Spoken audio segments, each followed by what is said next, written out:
Meeting, and we'll open the meeting with the Pledge of Allegiance. I pledge allegiance to the flag of the United States of America and to the republic for which it stands, one nation, under God, indivisible, with liberty and justice for all. Thank you. All right. May I have a motion to approve the agenda? I move that we approve the agenda as presented. Is there support? Support. Thank you. Julie, please. Ms. Burchard, Yes. Mr. Butke, Yes. Mr. Dracos, Yes. Ms. McQuiston, Yes. Mr. Singer, Yes. Mr. Taylor, Yes. Mr. Weedman. Yes, motion is approved. And that moves us to high school leadership. And Claudia and Macy are here tonight, and looking forward to your report. Please. Should I go ahead and share my screen? Yes, Okay. go ahead. Yes. Can you see our PowerPoint? Looks great. All right. Macy, you can start. Okay, hi everyone. I'm Macy Knighting. I am the Secretary of Lake Orion Leadership. So I'm going to be going over what we have been up to over the past month in leadership. So to start, we have planned and executed the CAN Drive, which just finished last week. In class, we have been working on the Great Charity Debate, which is a group activity where classmates choose a charity, and it's like a bracket system, and the winner gets to donate $100 to their charity. We've been doing lots of virtual team building activities. We paired with Oxford High School to start LOCS Strong, which is an Instagram challenge between the two schools. And we are also partnering with Oxford and Clarkson Leadership to make a mental health initiative over social media. So since we last saw you, we have had two events, one being Freshman First Day, which took place on November 4th. Like I said in the previous slide, we also planned and had the CAN Drive, which went from November 30th to December 11th. We are currently brainstorming ideas to have during the winter season, so we're kind of talking about either an outdoor winter festival or an outdoor walking and running event. Now I'm going to hand it over to Claudia. Hi, I'm Claudia, the Vice President. And our biggest event this year so far has been the CAN Drive. This year we kind of opened it up to more of every single school in the district because we know it's been a hard time for our community, and we wanted to open this up to as many people as we possibly could.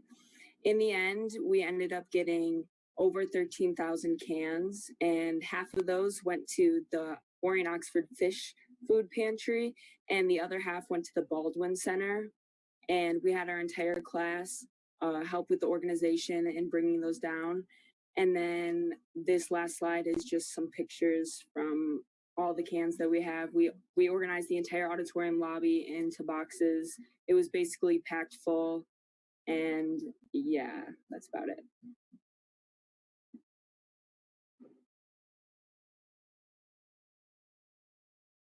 That's outstanding. How many people participated in the effort?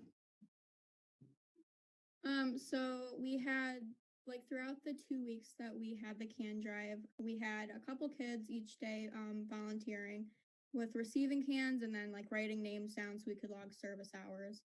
So there was about 4 people every day, and then in the end, when we shipped all of our cans to the locations, we had the whole class working. So That's great. it's a lot It's a of great effort. It's fun. very much needed, as you know. Mm-hmm. Any other questions for our leadership report? Yes, Birgit. Claudia and Macy, I just want to thank you for being here tonight, and thank you so much for your leadership and for helping to think outside the box and help our community in a need that really need to be met. And you found a creative way to continue to do it in spite of all the challenges that you faced in accomplishing your goals. So thank you for all that, and thank you for your leadership. So nice to see you. Thank you. Thank you. Others? I guess they're just providing you with applause. So thank you again. Thank you for being here tonight as well. Thank you for having us. All right. So we'll move to our next item, and we have a presentation tonight. Mr. Roger Smith's here tonight, and he is going to review a couple of course proposals with us. Heidi, did you want to say anything? No, pretty much, pretty much that was it, Jim. But thank you, Roger, for being here. And as Jim had said, Roger's going to share with us two new classes that he is proposing. This has gone through the high school curriculum renewal team, the district chair team, as well as the board curriculum team. And so now he's presenting to the full board in hopes that we are able to put these two classes on the books for next fall. So Roger, thank you for being here. Yeah, thank you. And first, I do want to say congratulations and thank you to our outgoing board members, Nate and Mary Jo. And you know, Nate was a member of our broadcast program when he was a student at LOHS. I'm 2 years younger than him, so I distinctly remember the fall of my 10th grade year at the high school. Remember, the high school was grades 10 through 12 at the time. My class, of course, was brand new to the high school, 10th grade year. I was in Nick Niera's first hour phys ed class, and we'd always start the day watching this announcements show. It was something the television production class was trying out. It was new.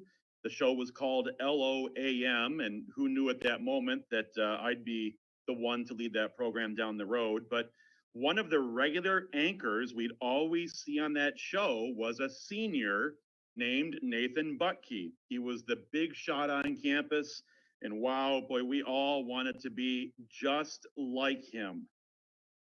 And It's a low there he standard. is. Look at that mullet. Look at that mullet.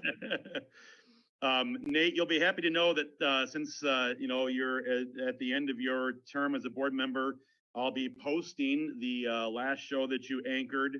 It's going to go out on our social media this evening, and I'll be sure to send you the. I'll be sure to send you a link. Hey, Mary Jo, you'll be happy to know that I do not think I have any archival footage to embarrass you with. So you're welcome. Thank God. That's So, but awesome, seriously, Roger. thank you both. We do appreciate all that you do. Our Dragon broadcast program is now over 50 years old. It started in 1970 when a teacher by the name of G. Brett Saunders got hired at LOHS, and it started as an after-school club, then a single class, and more. And that newscast was launched over 30 years ago now, and we still, of course, are producing it even in a pandemic. And the program has continued to evolve over the past half century to where we are today. And now it's time for us to continue to develop and expand what we offer our students by adding these two classes that you see, specifically focused on sports broadcasting and communication. The philosophy is that we have the athletic games already, we have the equipment, we have the interest among students. We just don't have the room or the time to do anything more within the current classes that we already have and that we're already producing within those classes. And sports broadcasting is one of the two biggest subsets or branches of the broadcast world, the other being news. So we believe this will help us fill in a gap in what we're offering. Producing live broadcasts of games is certainly a key focus of those classes.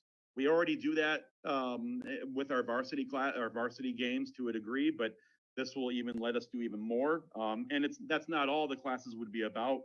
As the descriptions talk about, we'll also be able to teach students about things like public address announcing, which is a form of sports communication. Believe it or not, there is a national curriculum for teaching students how to be PA announcers. Our sports broadcast and communication 2 students would have the chance to take a national certification test. Our athletic department is on board for allowing students in these classes to do some of the announcing at various home games, especially freshmen and JV. We'll also be able to talk about other things like writing press releases, reporting sports on the web, through social media, producing podcasts, etc. These course proposals have been in the works for about 3 years, As you know, we've been so appreciative of all the awards and recognition we've received over the years, including being named the nation's best high school broadcast program in 2019. But we know there is so much more we still can do, and that's where these courses come in. We already knew there weren't many high schools that offer what we do in broadcast and video journalism to the extent of what we do. And there's even fewer that have sports specific classes. So to some degree, we are blazing a new path here, but we do have many resources that and partners we've been able to draw upon and will continue to do so, including, of course, Orion Neighborhood Television, partners at Fox Sports Detroit, the Michigan High School Athletic Association, a couple of high schools at the national level that are very comparable to ours in terms of their broadcast programs, and they already have this sort of thing. And we have so many alumni now, obviously, in the industry, many of whom we stay in touch with and are connected to our program. And we have a CTE advisory committee too, which consists of industry professionals who provide us with feedback and help us steer the program as well. So that's a relatively short summary of how we've gotten to this point. We're looking forward to offering it next year, as Heidi had mentioned, with your approval, and hopefully it will grow to be another robust offering of our Dragon broadcast program. So I appreciate your time, and I'm happy to answer any questions. Looks great. Questions for Roger? Roger, what's your thoughts as far as class sizes, and do you have any idea of what the participation will be? Yeah, so we have surveyed some groups of the previous years that have come through the last couple of years. In terms of class size, Heidi and I have talked. I think the maximum capacity is probably too much for a class like this, because we have the games, but if we don't want to be spread too thin and not have enough for the students to do at the same time. But I think we can fit within the bounds of what our the teacher contract is for minimums and maximums and general suggestions there. So, but generally, Scott, I think there'll be a decent amount of interest, especially because these classes will be one-term classes that students could take multiple times, like they can do leadership multiple times and that sort of thing. But we find that we have lots of things we want to cover, and we just don't have the time in the current classes. So hopefully this would allow the students that are interested in this side of things more opportunities to do so. And by the way, Scott, too, I've got footage of you from when you were in high school, but I'm not going to pull that out tonight. That'll be a different meeting. Let's save that one. Yeah.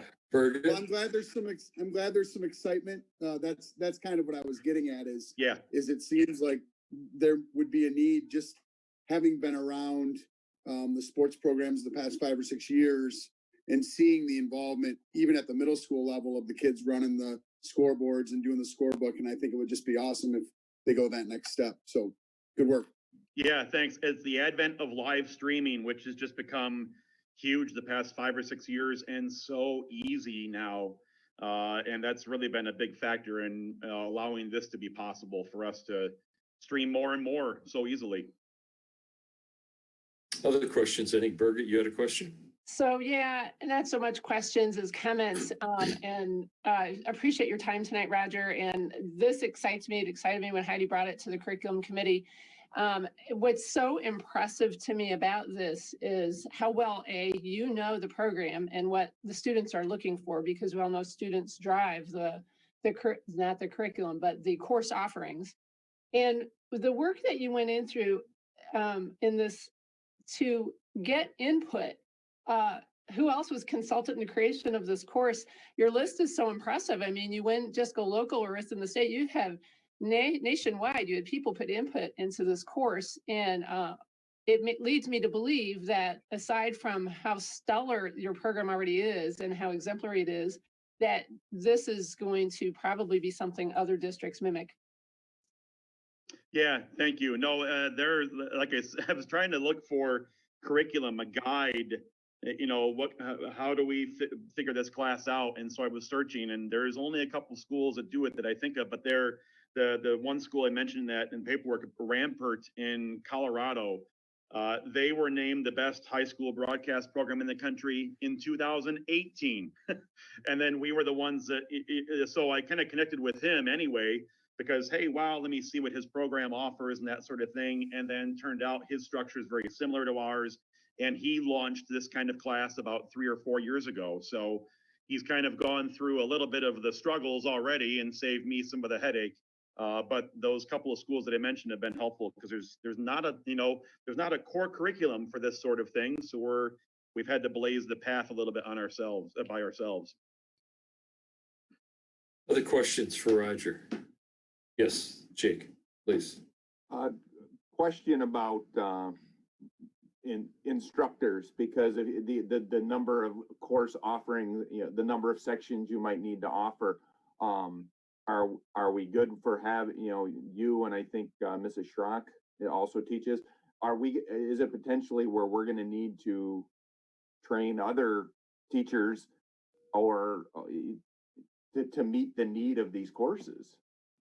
So you're right. Kathy Srock also teaches a broadcast class, basically whenever it's my off hour, because we only have one TV studio. So we can't have both my classes and hers in the studio at the same time. But she and I have talked quite a bit, as we do have a radio podcast studio classroom as well. And the podcast side of things is just, growing significantly. I mean, a lot of you probably listen to podcasts now that maybe we didn't do that 5 years ago. So anyway, she and I have talked about that exact question, Jake, expecting that there'll be more students perhaps that want to take these classes.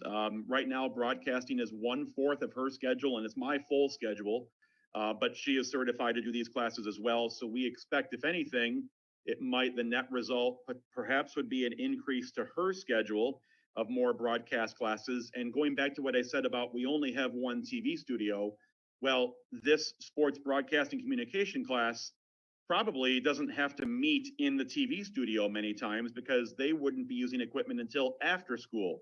Maybe in class, we'd be doing podcast stuff, and we could be in our podcast room, and she could have an introductory broadcast class simultaneously over in the TV studio. So that would require some logistical scheduling between her and I, but we do that anyway for other things. So I think we've got some room to grow into with her schedule before we were to hit the need of adding another person. But that's where we are right now. And we have talked about that to an extent. I hadn't even thought about the physical space aspect of only having one studio. And the other thing, this will throw it, not that you can answer, Heidi, but when I read this proposal, I said, boy, could we turn this into a community ed class? Because this would be exciting stuff to learn. And granted, that's way out there, but it's amazing. Some of these classes that we've offered, the forensic science, the broadcasting, these are exciting things. And not that we could answer that, but it's just amazing what we're offering to get people's skills ready for what they need. So really do appreciate, and congratulations on all the awards your program wins, because I know how much hard work you put into it. Yeah, thank you. And I will say to that end too, ONTV, people don't always realize ONTV is an amazing studio, and they offer classes to the community to come in and use their studio and such, and use their podcasting studio. And they're a great resource for community members watching this meeting right now that might want to tap into that. People don't realize how great of a resource we have here on Joslyn Road in the Orion Center. ONTV is one of the best public access facilities in the Midwest, and we have it here next to Orion Oaks, basically. So they're a great place to tap into for anyone that's interested in doing what you're talking about for the immediate future, Jake. So I'm glad I asked the question, because it's not it's available in the community, and we have that, even if it's not through LO community schools, it's in the community. So thanks for that insight. Yes.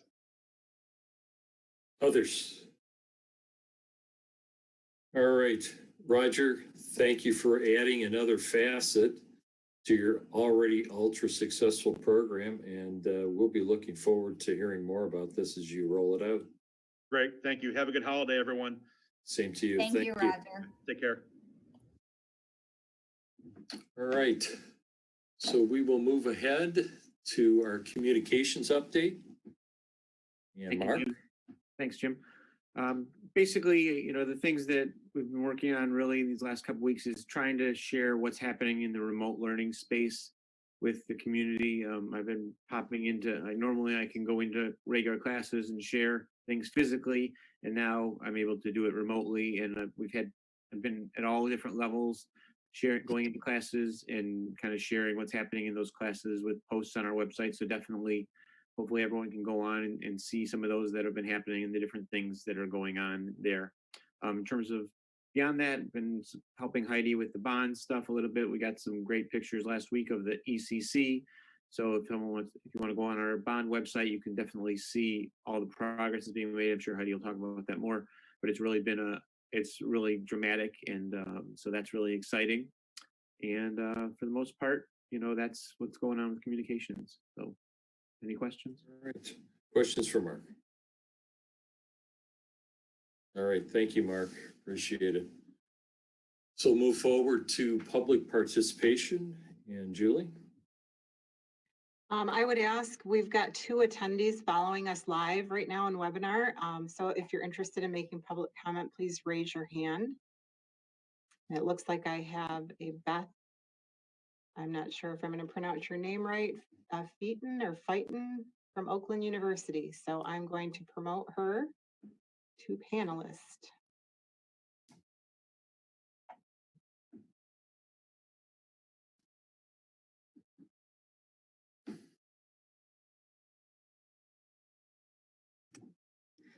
Good evening. Are you able to hear me? Yes, we can. Welcome. Great. Wonderful. Thank you. Thank you for giving me a few minutes to speak with you. I greatly appreciate it. My name is Fighton, and I'm from Oakland University. I'm the director of the Student Teaching Office, but I come before you tonight on behalf really of our entire teacher prep program. As you well know, as board members and central office employees, it's been very interesting in the field of public education. And as we try to prepare our teachers for stepping into roles, it's been a challenge for us as well. The reason I'm here tonight really is a thank you. I'm not sure as a board if you're aware that this past semester, Lake Orion granted 88 of our students a chance to participate in some level of field work within your schools. So not only are your teachers taking on the challenges of their own courses, but they've agreed to step out of the box a little bit and try to help mentor the next generation. So again, I'm just here to say thank you to your administrators and to your teachers. And we look forward to continuing all of our work with Lake Orion. Your radio broadcast teacher that was just here, I wish he had stayed on for an extra minute because here at Oakland, we also do broadcasting and maybe he'd like to do some university partnership. I could try to help promote that. Be great. So have him get in touch with me. Rick knows me, and so Rick could pass along my contact information if necessary. But once again, I just wanted to thank all of you in Lake Orion for helping our students and helping create your pipeline as well. Hi, Beth. Thank you. Hi, Rick. Thank you. Hey, I think it's important too, Beth, to mention, and I'm not sure the board realizes this as well. Many districts opted to not take student teachers during this previous year or this year because of the difficulties that the teachers were having just adjusting, and we're one of those that decided to continue forward. So I was thankful that we could find enough staff members to take on the next generation of educators. Originally, I had hoped to thank each of the teachers by name, but when I realized it was 88, I thought that be taking up a little more than the time allotted. But suffice it to say that you have many teachers willing to continue to work with us. So once again, thank you, and I wish all of you a great holiday. Thank you so much. Thank you for your comments, and thank you for the relationship that has been a long-standing and ongoing relationship with Oakland University on so many levels with Lake Orion Community Schools, and this is just another demonstration of that. And we greatly appreciate the opportunity to work with you and with Oakland University in so many ways. Thank you, Mr. Wademan. Thank you. Julie? I don't see any other hands raised, so I think we're okay to All move on. right. All right. So we will move along to our strategic area discussion items, and we'll begin with governance and superintendent's update. Ben. All right, thank you. We talked a little bit about the status of the legislation and legislators and whatnot, but COVID has certainly impacted the action items and whatnot. There's really two items out there. I haven't seen any updates today or yesterday, but there's the Senate Bill 1246 that talks to the Open Meeting Act and extending the ability to do the virtual meetings through March 31st of 2021. That is not, hasn't been fully passed, but that's something that is being worked on. So stay tuned. That may or may not impact our ability in our January meeting. So we'll give you any updates that we get. And I know Birgit does a great job of giving timely updates as well. The other is House Bill 4694, and that is a bill that would allow retirees to work in schools without penalty. Right now, there's limitations once they retire and whatnot.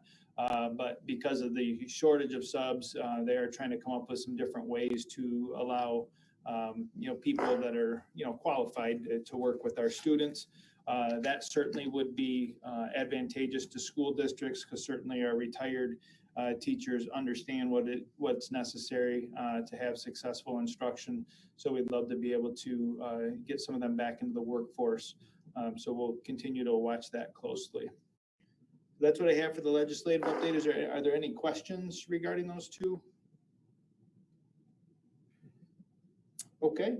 If not, then I will move to the next piece here, and that is the COVID updates. I'm going to do a share screen here.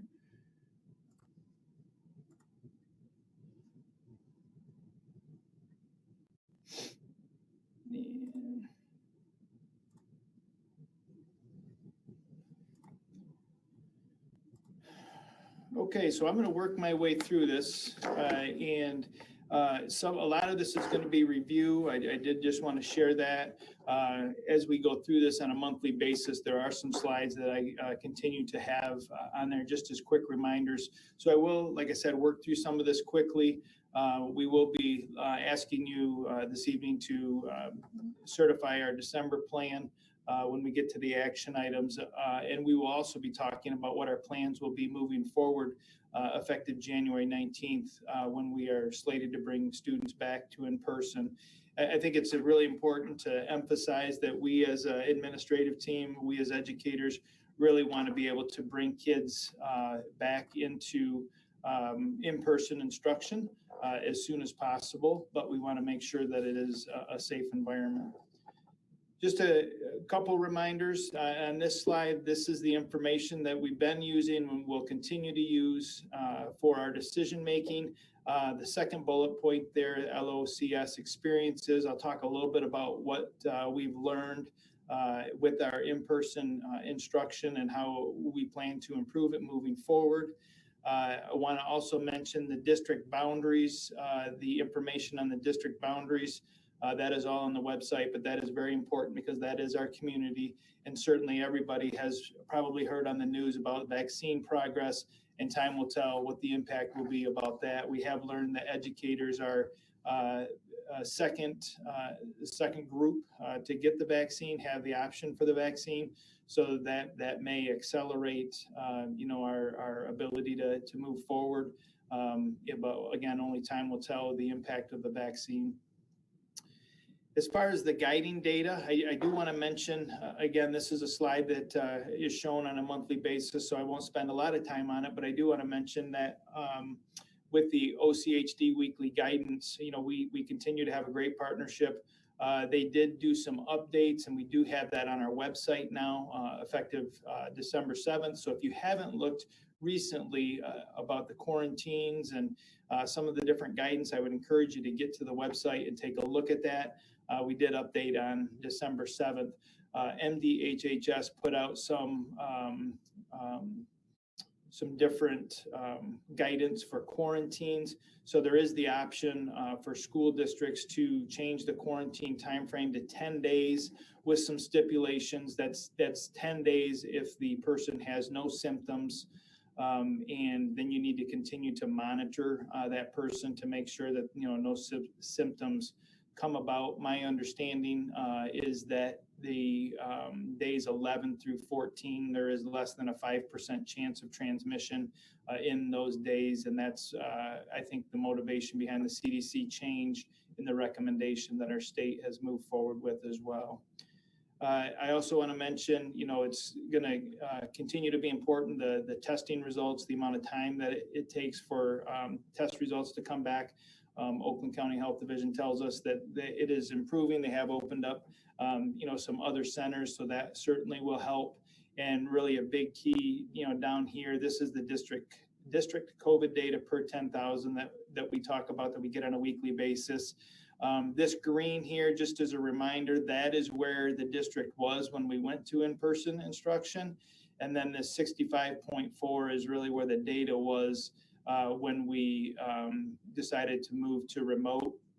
And you can see that our community certainly did reflect the spike that occurred in the state of Michigan. Right now, we are at 107.5 per 10,000. So that is a slight improvement from the week prior. My meeting yesterday with epidemiologists made it sound promising that we should see yet another decrease this week, and that's what we need to continue to see. We need to continue to see decreases or maintaining, and certainly the fact that our community wasn't ravaged early on with the positive virus. That is part of the reason why we're being impacted so much now, because we had a number of people that hadn't tested positive. So certainly we need to continue to see this number go down and at least maintain steady. But we are certainly looking forward to bringing students back on January 19th. I did want to mention in this bullet area, the quarantines, positive tests and transmissions. Within that, we use the Clear to Go app. We've talked a lot about that. Just want everybody to understand that we will be asking our employees to start, I believe, again, the week of the 4th.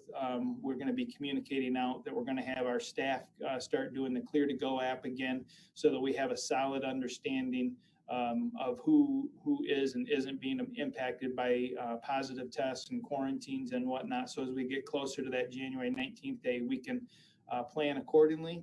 And in that same vein, we are going to ask families to start having their students again do the Clear to Go app. Again, that will help us understand locally what the impact is going to be. There's a few things that we need there from others to do to help inform us as we move forward. So these next few slides really reflect what we've been doing this past month. This isn't a mystery to anybody. There's no new information here. It's just a reminder that this is where we've been, that we transitioned to remote on November 18th, and we will be in a remote setting through January 15, 2021. We have also been doing the DragonVirtual program, which we, again, will continue to do that through January 15th. There's no change on that. I just wanted to remind the board that that is where we were at, and we will continue to do that again through January 15th. So these last two slides really just, they reflect, the programming that we've had, and this is really what the contents of the extended COVID-19 plan that you'll be approving or considering for approval tonight. The following slides is information as far as how we want to move forward. So before I move to that, are there any questions about where we are right now in the programming that we have? Okay, all right, so I will move forward. As far as where we want to go, again, I can't emphasize enough that our goal is to get our students that want to be in person, back in person, 5 days a week, all day. And we're trying to be really thoughtful and knowledgeable about the information that we've learned, and to try to strive towards that goal. We think that we need to make some changes. These changes have come from within. We've gotten proposals from teachers. We've heard from community. We've heard from our administrators. We've gone up and down the chain and kind of put some of these ideas through the blender, so to speak. And we think we've come out with some really good ideas on how to accomplish these goals. And it's really important for us to have these three things.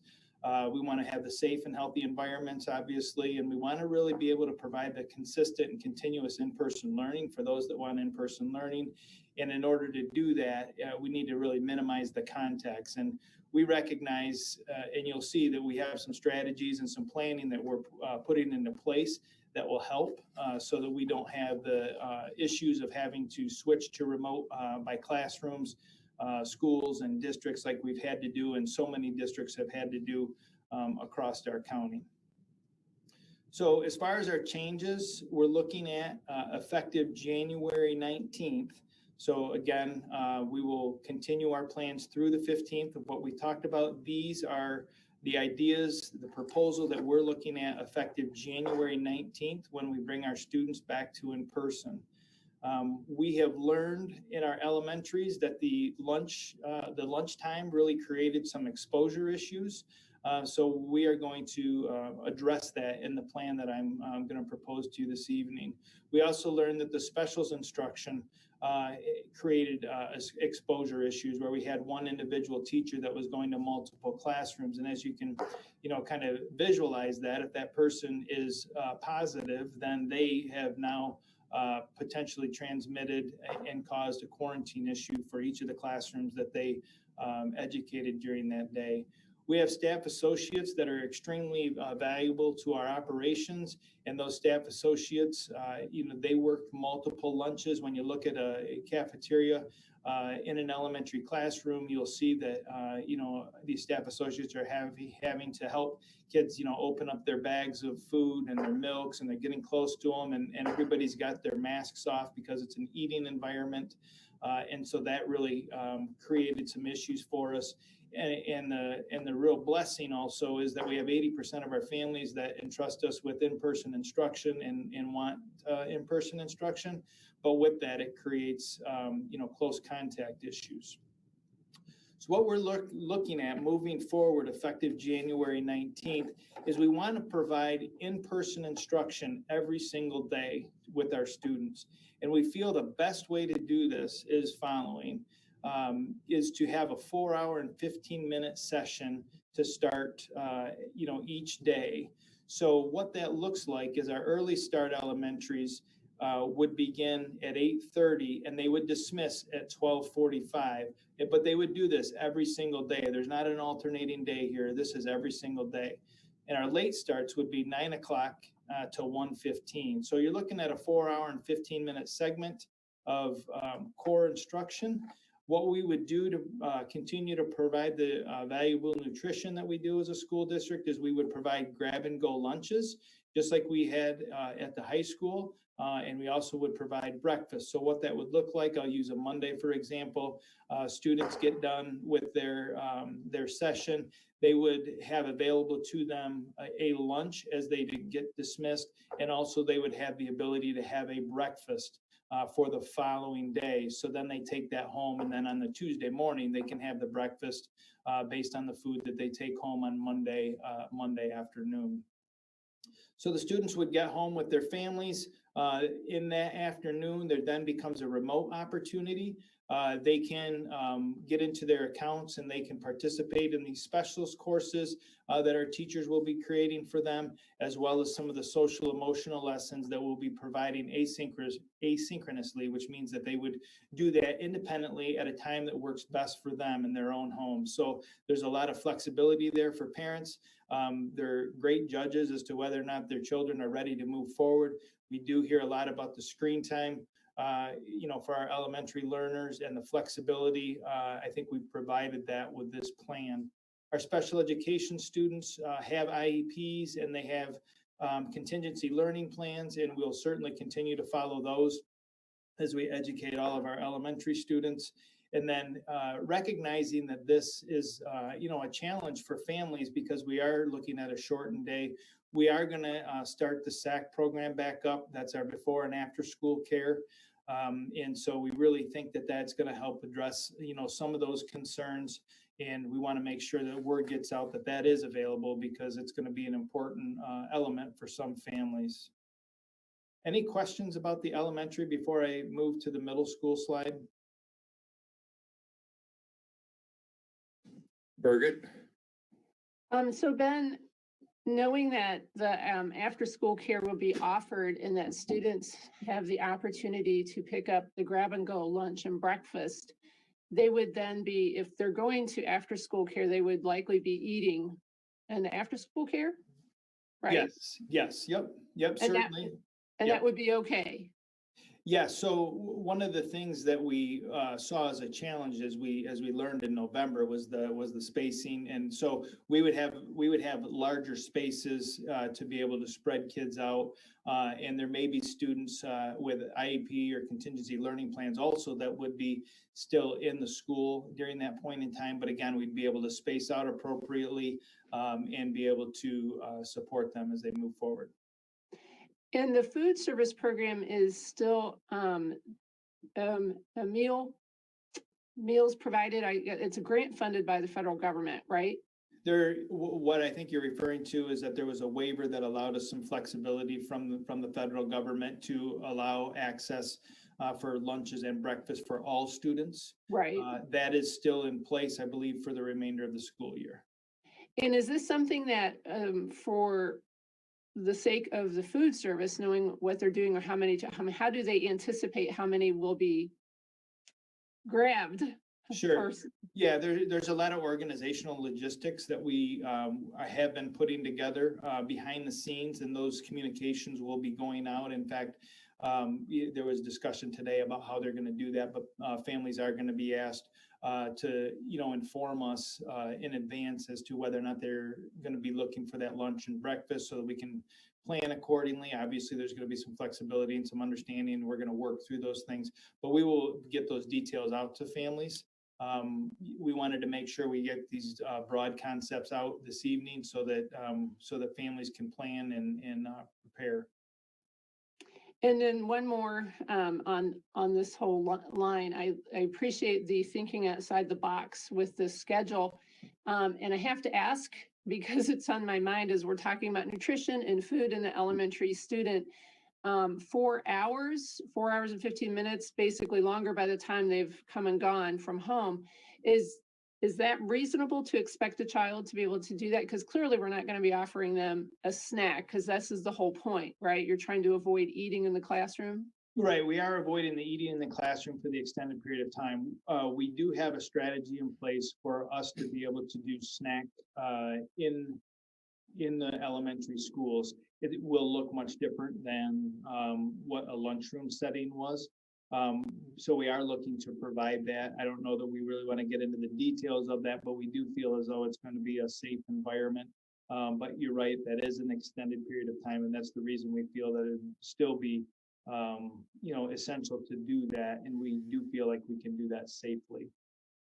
I appreciate your willingness to take that question and to answer that. I know that physiologically children aren't capable of going and for longer periods of food, and we all know they don't think well. So I appreciate that you're already thinking about that. Thank you. You're welcome. And it makes me chuckle a little bit. It is a very long, stretched out snack time that we're doing with this strategy. But it is in a situation where we'll be able to space and not create additional exposure. So we do feel good about that. It's a great question. Thank you. Any other questions for Ben on the elementary? Okay, I think we're good. All right, thank you. I appreciate you telling me we're good because I can't see any of the panelists right now, so that works. So as far as the middle school lessons learned, there is, obviously some overlap here, but the lunchrooms without masks and the number of students, again, we have 80% of our students that want in-person instruction. So that means that we have a large number of our population that want to be in school, and really looking at class sizes to allow better social distancing is really, really important at the middle levels. So the middle levels have worked hard to come up with some proposals, and this is the proposal that we feel really will work well. It looks very much like the high school. Green days and white days, just for the sake of simplicity. We were just looking at, week one, what would happen for students that would be noted as on the green days, Monday, Wednesday, and Friday, they would have in-person instruction. And then in week one, the white days, there would be asynchronous activities on Tuesday and Thursday for our green students, but the white students would have the in-person on Tuesday and Thursday. So it's the same format as the high school, where there is both the in-person and then there's the asynchronous activities that happen on those alternate days when students are not in person. We will continue with the grab and go lunch and breakfast option. We again feel that would really help minimize the number of quarantines and exposures and transmissions that we experienced. And then important to note that this day two is shortened. So it's a 7:30 to 12:15. And the middle school students will have all of their classes when they are in person. And again, the special education students, their schedule will be determined by their IEP teams and their contingency learning plans. So again, a lot of similarities with the high school. If you recall, in November, we had 4 hybrid days that looked just like this, and then we had 1 full day. The feeling in the full day was a cause for concern based on the previous 4 days, and we really feel like the proposal that has come to us from the middle level will address some of the things that we learned, and it will accomplish some of the goals that we have set forward, trying to be continuous in in-person instruction. Any questions about the middle school? I think we're good. Okay, thank you. I'll move on to the high school and the learning options. Again, hybrid January 19th, not looking at changes, but just reminders that we had the green and white days. We'll continue with that. And again, the asynchronous activities, the grab and go lunch and breakfast concept, daily schedule doesn't change. I do want to recognize that the learning options daily schedule is 9:40 to 2:35. They will meet daily, where our comprehensive high school students will meet in this hybrid schedule. Our learning option students will meet daily. And in both buildings, the special education students' schedules will be determined by their IEP or their contingency learning plan. There's not really much change there at that level. Any questions about that? I think we're good there too. Thank you. Pine Tree Center, we're looking at daily instruction, 8:45 to 1:45. And again, the schedules will be determined by the IEP team and the contingency learning plans. Important to note that this time period, the students in Pine Tree will have lunch. Because of the number of students that are in the respective programs, we're able to accomplish 10 to 12 feet between students when they have the meals. So we feel like we can provide a environment that won't cause exposure and transmission issues. So we are looking for daily instruction for our Pine Tree students. Questions, Pine Tree? I have one question. I'm sorry, going back to the high school and the middle Yeah, school. go ahead. Kind of leaning on the same question that Berger was happening. We're still talking about letting these guys eat somehow too, right? Because I know that my high schooler's biggest hurdle right now, even being at home, is with the way her classes are, she doesn't have time to eat. So I can only imagine that if they're there, as long as you guys that's on your radar, I'm cool. I don't need a. Well, Scott, I would say it's on the radar, but I also would say that at the middle and the high school, I do not believe, and Heidi, feel free to interject, I do not believe there is a planned snack time like there is in the elementary. 9:40 to 2:35 shortened day on Wednesday is something that has been in the community for quite some time.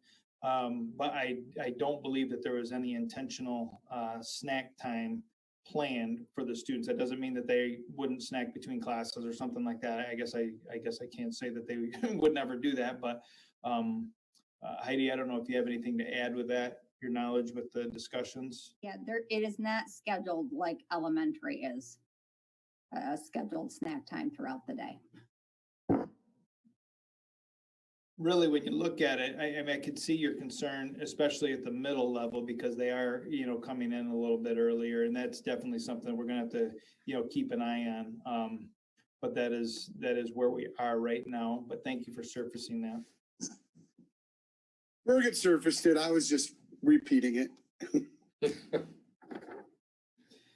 All right, so Pine Tree Center, I feel like that we are finished with that, so I'll move forward to early childhood. Not a lot to share here, other than we are looking to resume January 19th, really looking forward to that.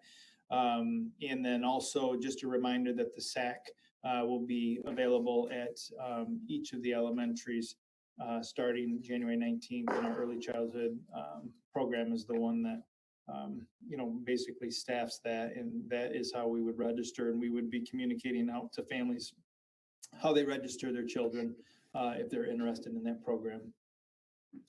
Questions? Any questions? Yes, Birgit? Just to clarify, because that's pretty brief statement. The program will resume 119. That's, you're saying everything early childhood is back to normal? Yes, we are planning to move forward January 19th. I'm not sure of any program deviations from that. Again, Heidi, if you want to interject, I don't believe there's any deviations. They are working to have at this point, no, barring anything, unknown at this point. Thank you. Yep. Other questions? Jake, did you have a question? I know you, just to make sure it's stated, so transportation, we're moving a lot of our traditional times. So will this extend the day for our transportation staff, because they're going to be transporting students, seemingly at all sorts of different times? We have high school, middle school starting at 7:30. With school starting until 9:30 for the high school, and then they're getting out as soon as 12:15. So is that going to change that model a whole bunch? Absolutely. So one of the huge constructs and pieces with this is that we did need to figure out, okay, if we started in elementary at this time and middle, when can we dismiss, when can we start? So huge piece of it. What will end up happening is our drivers will have a lot more drive time. They won't have as much downtime. The need for them would be definitely higher. So, being on the finance committee, you're probably thinking, there's some incurred cost here. And yes, there definitely is going to be some incurred cost.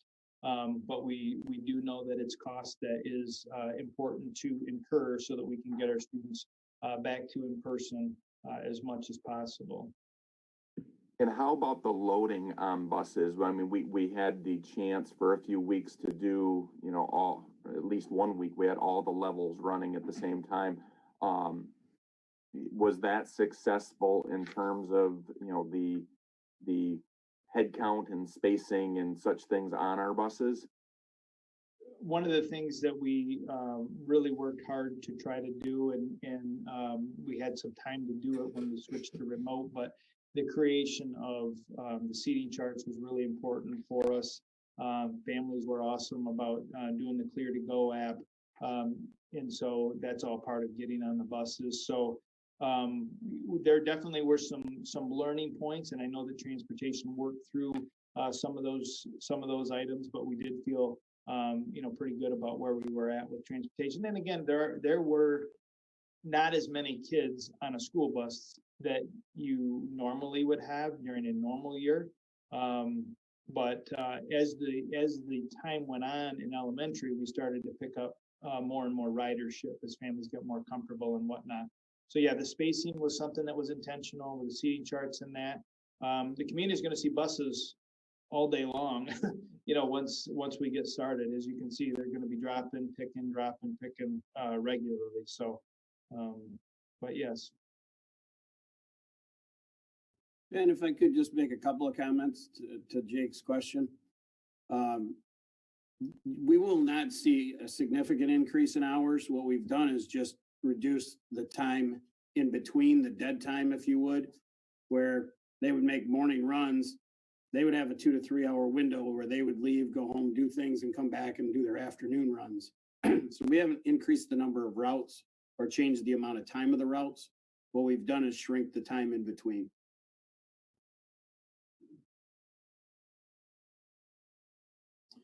All right, so DragonVirtual, again, the DragonVirtual, just as a reminder, the commitment at the elementary level was for the entire year.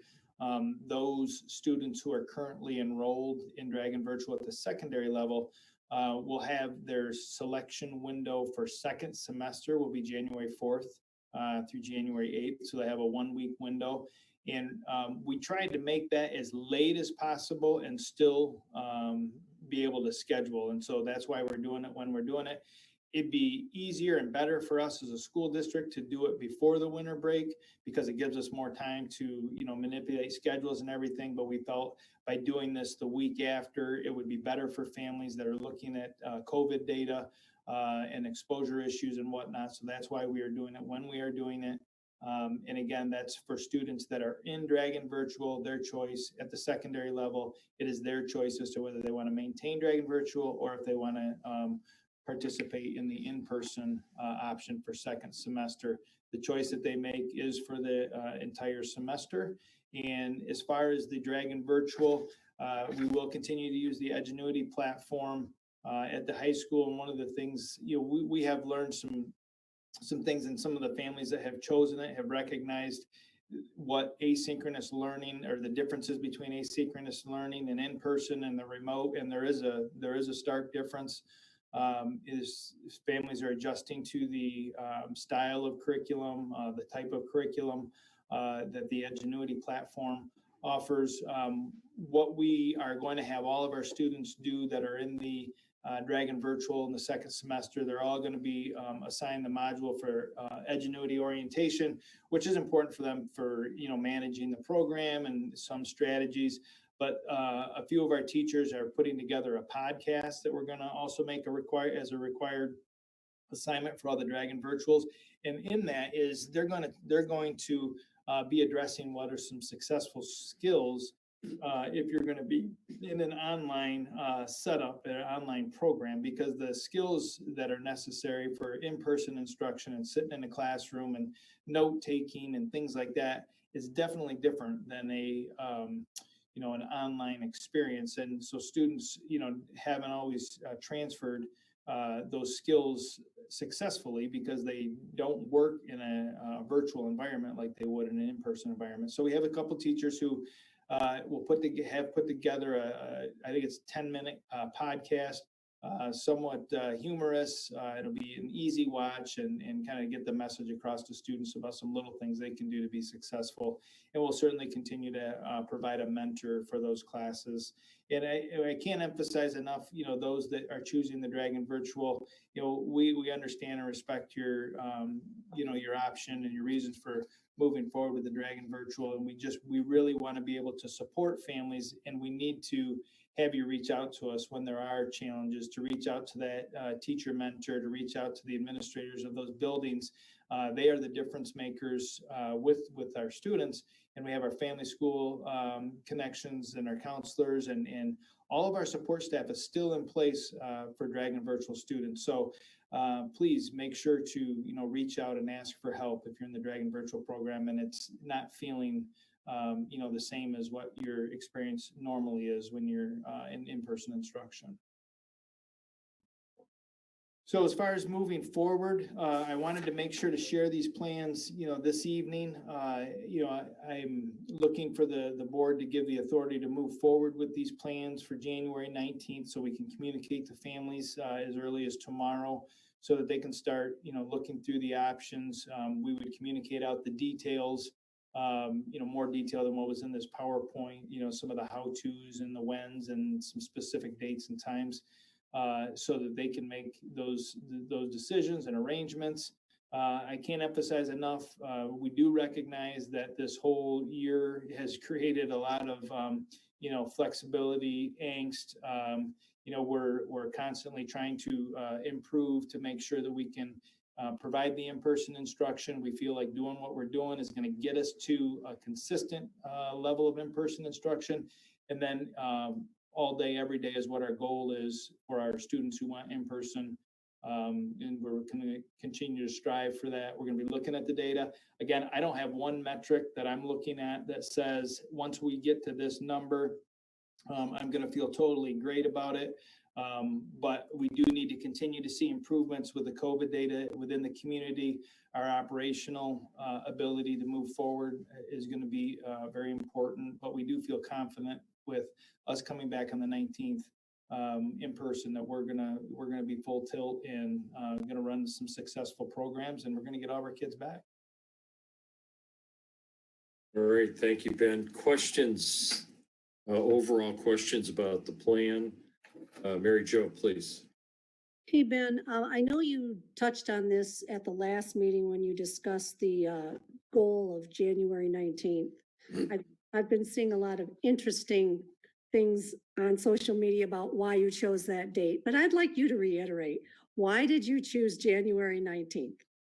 Well, January 19th, if you look at, and keep in mind when we chose that date, we were looking at the quarantine guidance, and I will say that CDC continues to say 14 days is optimal, but that they do allow a 10-day as long as you continue to monitor. So if we look at the first, which is probably the last time that people will come together, gathering and whatnot, you go 14 days beyond that, you're at the 15th.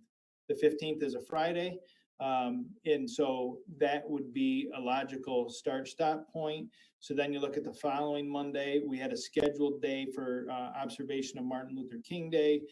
So we obviously weren't going to bring students back on a day that we weren't currently scheduled in recognition of that holiday. So the 19th became the day to come back. It is also the final week of the first semester. So it does allow our staff that administers, final exams to do some things that they wouldn't have necessarily been able to do in a remote setting. So it really worked well for us.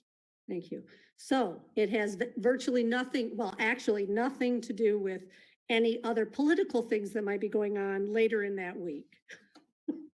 No. Okay, thanks. All right, other questions?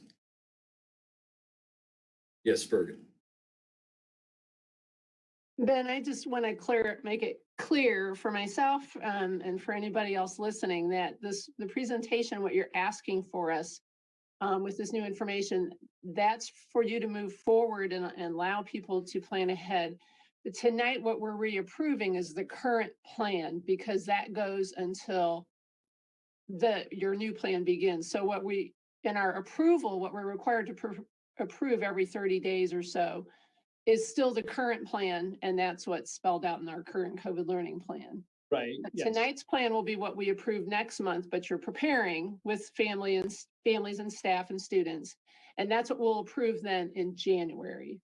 Yes, we will have in the extended COVID-19 plan everything I just mentioned, the January 19 moving forward. We felt it very important to share that information with families here this evening so that they can plan accordingly. Our next board meeting is January 13th, so we certainly didn't feel it fair to, show these plans with such short time frame. Absolutely. No, I just that being said, if I can interject here, I think it's important that the board, without voting or without adopting next month's plan now, that we affirm that this is a direction that we want to point toward, barring some significant change we're unaware of, that this is the direction we want to go. And I would be looking for that affirmation from the board. Would there be any objection to this? No objection at all. Okay. All right. I just want to be clear on it so that when we do talk about it in January, that we are consistent with what we're talking about tonight as a board. And it sounds like everybody is fully in support of this. I will say, for me, anything that gets our teachers and students back together face to face is a step in the right direction.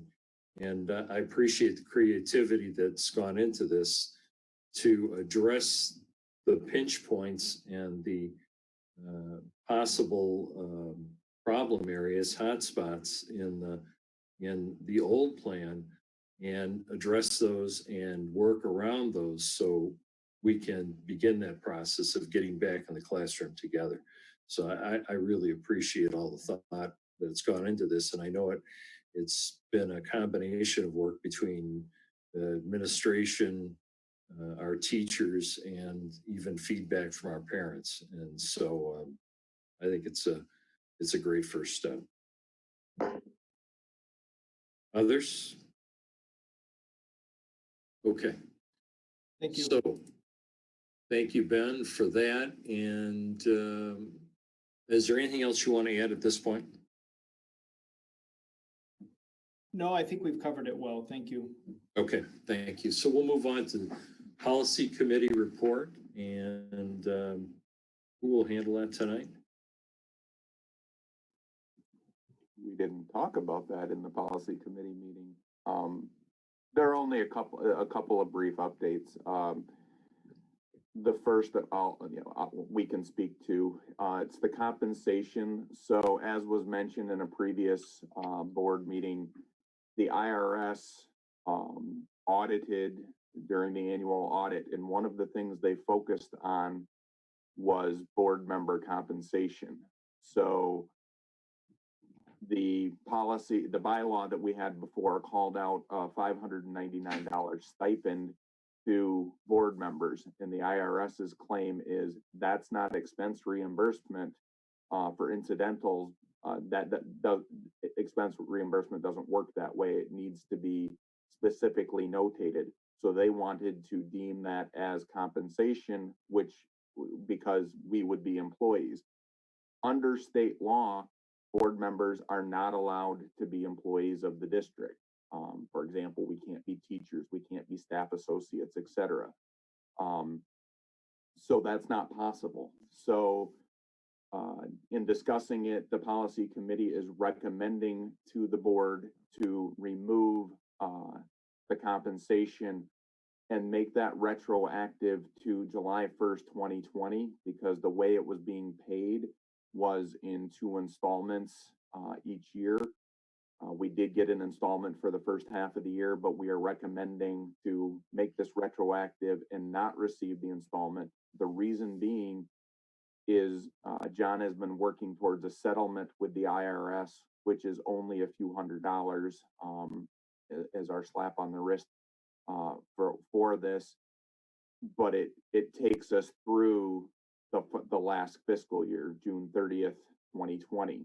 So if we were to be compensated for this period, that was 6-month period we're in right now, we would be opening up a new issue with the IRS. So that is why the committee is recommending to adopt a policy that has no stipend, but does allow, as we have before, for actual expense reimbursement with receipts, including miles, if it's board business. Okay, so that's pretty clear cut. Are there any questions? This would serve as our first reading on this policy tonight. The only thing I did want to mention on that, and Jake provided the information that he was aware of. John did just learn that the fine the IRS was going to levy against us is less than $100 through his work. So it is less than that, just so you know. The incredible shrinking amount. Way to go, John. All right. Well, just to be clear, Ben, they brought it down to 319 from about 2,600. Oh, it's way down. Yeah, that was the number that I wasn't aware if there was new news, but they wanted to have all sorts of fine, and basically John talked to them and said, there shouldn't be any fines or penalties because there was no intent to defraud or do anything. It was just the way it was. So, and we're not employees. So John worked that settlement down quite a bit. And just to add a couple of things to that. One, this amount has been the board's stipend for decades, maybe 3 decades that I'm aware of. And the stipend is relative to other boards around town. This is a very small stipend. There are boards that receive more compensation than that for now, but I wanted to ask John just to touch on what was behind this very briefly and how it landed at Lake Orion's doorstep and how it's going to land at other doorsteps. What I gathered from feedback and conversation with the agent, they're stepping up their procedures in terms of reviewing school districts across the state, we assume across the country, in terms of things along this line. Now, they actually did an audit of our entire district, so they looked at things like our 403B plan, all that stuff. This was one of the issues that came to the forefront in conversation. The agent had mentioned that several other districts, in the state in the same situation. So in my mind, they're looking for something specific, but they're coming in with an overall look with a few targeted things. So in that context, the solution here, going to a more formalized reimbursement process, takes the whole issue right off the table from what they found. And it's going to be, we appear to be on the forefront of that. I know they're working with another district in our county, and they're about a month behind us in process. And based on conversation, it's going to be fairly widespread. Okay, thank you. Yes, Steve. Thanks, Jim. Just a comment for the public. I know the board knows and our teachers in cabinet, and of course, Mr. Kirby. For the public, the word stipend, they may assume it's some kind of compensation. Technically, I guess it is from the IRS point of view, but it's given back by the board members, believe me, in many ways, whether it's a donation to the Lamp of Learning, donations to the golf outing, or whether board members just refuse it completely and just give it right back. I just want to make it clear to anybody who may interpret that in a different manner. Thank you, Mr. Weaver. Jim. Thanks, Steve. Any others? All right. So this will function as our first reading on this policy tonight. And then Jake? And on the next one, Ben put you on the spot a little bit, but it's the one about remote work, but there's you can provide the background better than I can, so I'll let you speak to why we need this policy to be adopted. Yeah, in short, MIOSHA has implemented some policies during this pandemic, and they have Neola has provided this policy as a requirement to meet those MIOSHA standards. We are fully adopting or proposing that we adopt this policy that MIOSHA has. We added, that Neola has to reflect on the MIOSHA policy. In short, what it says is if our people can provide work remotely, that we would allow them to work remotely. We do have in our policy that we basically analyze somebody's request as to whether or not they can work remotely. And then that comes through the HR office. And so that's what this particular policy is about. It's about remote work during the pandemic. Okay, thank you. So this will serve as our first reading again tonight on that one. All right, any questions about either one of these? They're pretty straight away, pretty clean cut. And we're compelled to take action on both of those. And then the final thing is all board members will be getting, we discussed this, we'll be getting an email from Julie about our organizational meeting coming up. And we agreed that you'll have the ability to put in comments about not just which officer position you might be interested in, but also which committees you might want to serve on. instead of just checking boxes, you can put a few words behind that. Okay, thanks, Jake. Nate? Yeah, just a spur of the moment thought, thinking about the comments that Steve made, and Jim, you made about the duration that the stipend has been in place. It got me thinking, I know in the Lamp of Learning, the ongoing pursuit of making sure there's funds. I don't know if we've considered, is there a way to make an annual donation on behalf of the board? If the financial amount is something the district has been comfortable with, and it's really an accounting and an IRS thing, might be something for the board to consider, that in lieu of that money is allocated to Lamp of Learning is just an annual thing, just kind of a spur of the moment. That's a great thought. That's a great thought. We should have discussion around that. Thank you. All right, so when we adopt that policy after the second reading, we may want to have a chat about that concept. That's a great idea. All right, so we'll move on here to the MASB Board of Directors nomination. And let me just say that I'd like, this is something that's come to us from the MASB. There's an opportunity for a board position to be filled from our region, if I have that correct. And I'm going to turn this over to Birgit for a moment. Birgit has expressed interest in being nominated, and I think she would do a tremendous job of representing not only Lake Orion, but this region of the state on the MASB and the board. And with her experience at both the county and locally, I think she brings some great perspective there. But I'm going to ask her to speak a little bit about the process so we can understand what's involved here and what action we need to take. Thank you, Jim. So tonight in your board package, Julie included several documents regarding the MASB Board of Director position and the process that's involved with that election. As you can see from the paperwork in there, MASB has the state divided up into regions. We happen to be in Region 8, and a part of that region is Macomb County, Wayne County, and Oakland County.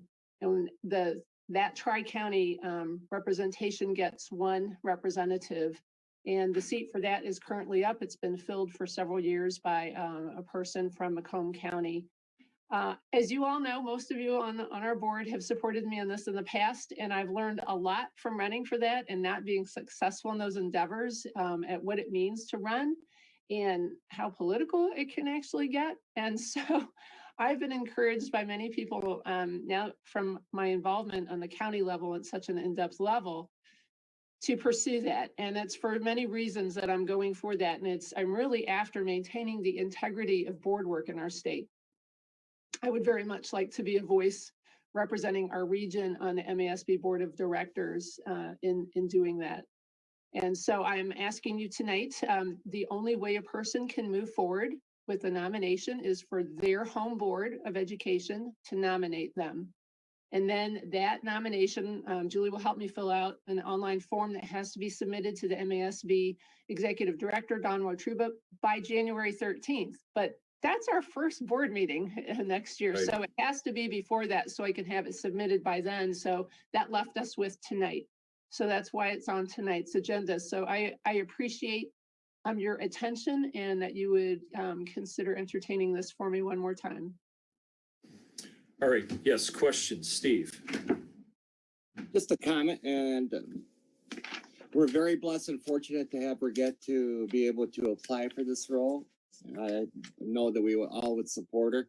Just an example, I was telling Mr. Taylor this several months ago. My son, Mr. Kirby, and I went to a dinner meeting. Miss McQuiston was so well known by everybody. She was there 2 hours before the meeting, while my son and Mr. Kirby and I left during the meeting. She was there 2 hours after. She's known, respected.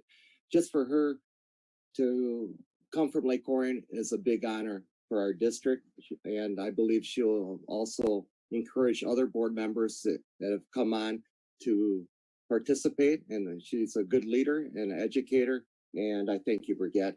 You have my support. Thank you. Thank you, Steve. Mary Jo? Hey, Birgit, I just had a question. when are the board meetings? And I noticed in the paperwork that they talked about other like committee work or other things that everyone would have a responsibility for. I guess my only concern is that it doesn't overlap with our local board meetings because, you know, that's always our first priority. So I just wanted to know about that. Absolutely. They actually don't meet very often. And I've already been serving on the Resolutions of Bylaws Committee from MASB, and there are board of director members are required to serve on those committees as well. So I've been serving alongside some of those committee members. So I know that it already works with my schedule, if that makes sense. Okay. So I guess thank you for asking that, though. I appreciate it. Yeah, no, just because the last, you know, when I was on the board last time, we almost never changed our board meeting. It was always the 2 Wednesdays. And I think our constituents look forward to the consistency so that they don't think we're trying to do anything under, you know, the radar or anything. So I just wanted to make sure there wouldn't be anything that would conflict where you guys would have to change a meeting date multiple times because of other conflictions. So that should not interfere at all. Thank you. Yeah, and I don't think that's something that we would want to entertain, but I know that MASB is very sensitive to local school districts' activities and tries to work around that in every case. Other questions? All right, we'll take action on that very shortly. We'll move on now to student achievement and assistant superintendent update. And Heidi? All right, good evening. Couple things this evening. The ThinkLink partnership is in your packets. As you know, we have a great partnership with the Orion Township Library. This would have been coming sooner in the year. However, like everything else this year, different timelines. So I have had the opportunity to meet with the library twice via Zoom. And so you'll see on the document that is provided in your packet, we are attempting to carry out pretty much most of everything that we typically do every year. However, obviously, some of the things will be carried out in a different format or different way because of COVID. However, I just want you to know that we still are continuing with our partnership, and there are many, many resources that the library is continuing to provide for our district, and we are still continuing that partnership. So in fact, I was just talking with Kathleen this week from the library, and we will be doing a book study once again for parents in March. So that is another area that will be coming out very soon. But we really are pleased and honor the relationship that we have with the library. All right, couple other things. We had a book drive recently. You know, every year we conduct a book drive. Well, this year we had more books than any other year. Probably people are cleaning. And so Kate DeMio spearheads the book drive every year. We had several coaches, instructional coaches that helped her, and it was from 4 to 7, non-stop. So continuous cars, and now we have mounds and mounds of books that our instructional coaches will be sorting through. But many thanks to the community. Again, it's just been overwhelming. This has been the largest one that we have seen. So thank you to everyone who cleaned and looked around their house for those books that are no longer being used. We will put them to use. Speaking of that, Kate also spearheaded, a month or so ago, I brought you that on Wednesday evenings, there would be an opportunity for students that are in the DragonVirtual program, elementary students, to go to Stadium Drive Media Center and get books, trade in the books that they have. The response for this has been so overwhelming that Kate has summoned the rest of the instructional coaches. So now we have a team that is working to make sure that our students are rotating their books. So the last time that we did this, which was, well, it's going on tonight as well, but this past week was well over 100 families. So they come in at different schedules of times. They're able to select books, and some are also able to just pick up curbside. But this has been an extremely well-received resource. And like I said, we've had to pull in more support. So Kate's rounded up the troops, and so that's very exciting. And I'm really happy that our kids are reading. That's very evident. And our parents are making sure that the students are getting those books. So I just want to point out many thank yous to our instructional coaches for that. Well, Carrie did it again. We have been awarded another grant. This one is for the amount of $89,203. And this grant is to help us fund additional intervention instruction for our elementary students. So this is actually the 10th MDE grant that Carrie has secured for Lake Orion since April of 2016.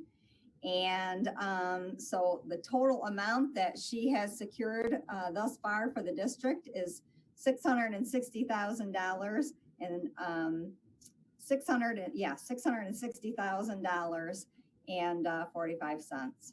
So many thank yous to Carrie, and that will certainly provide additional resources for our students, which will obviously come in very handy. And then Parent University. We continue, as you know, to hold events regarding Parent University.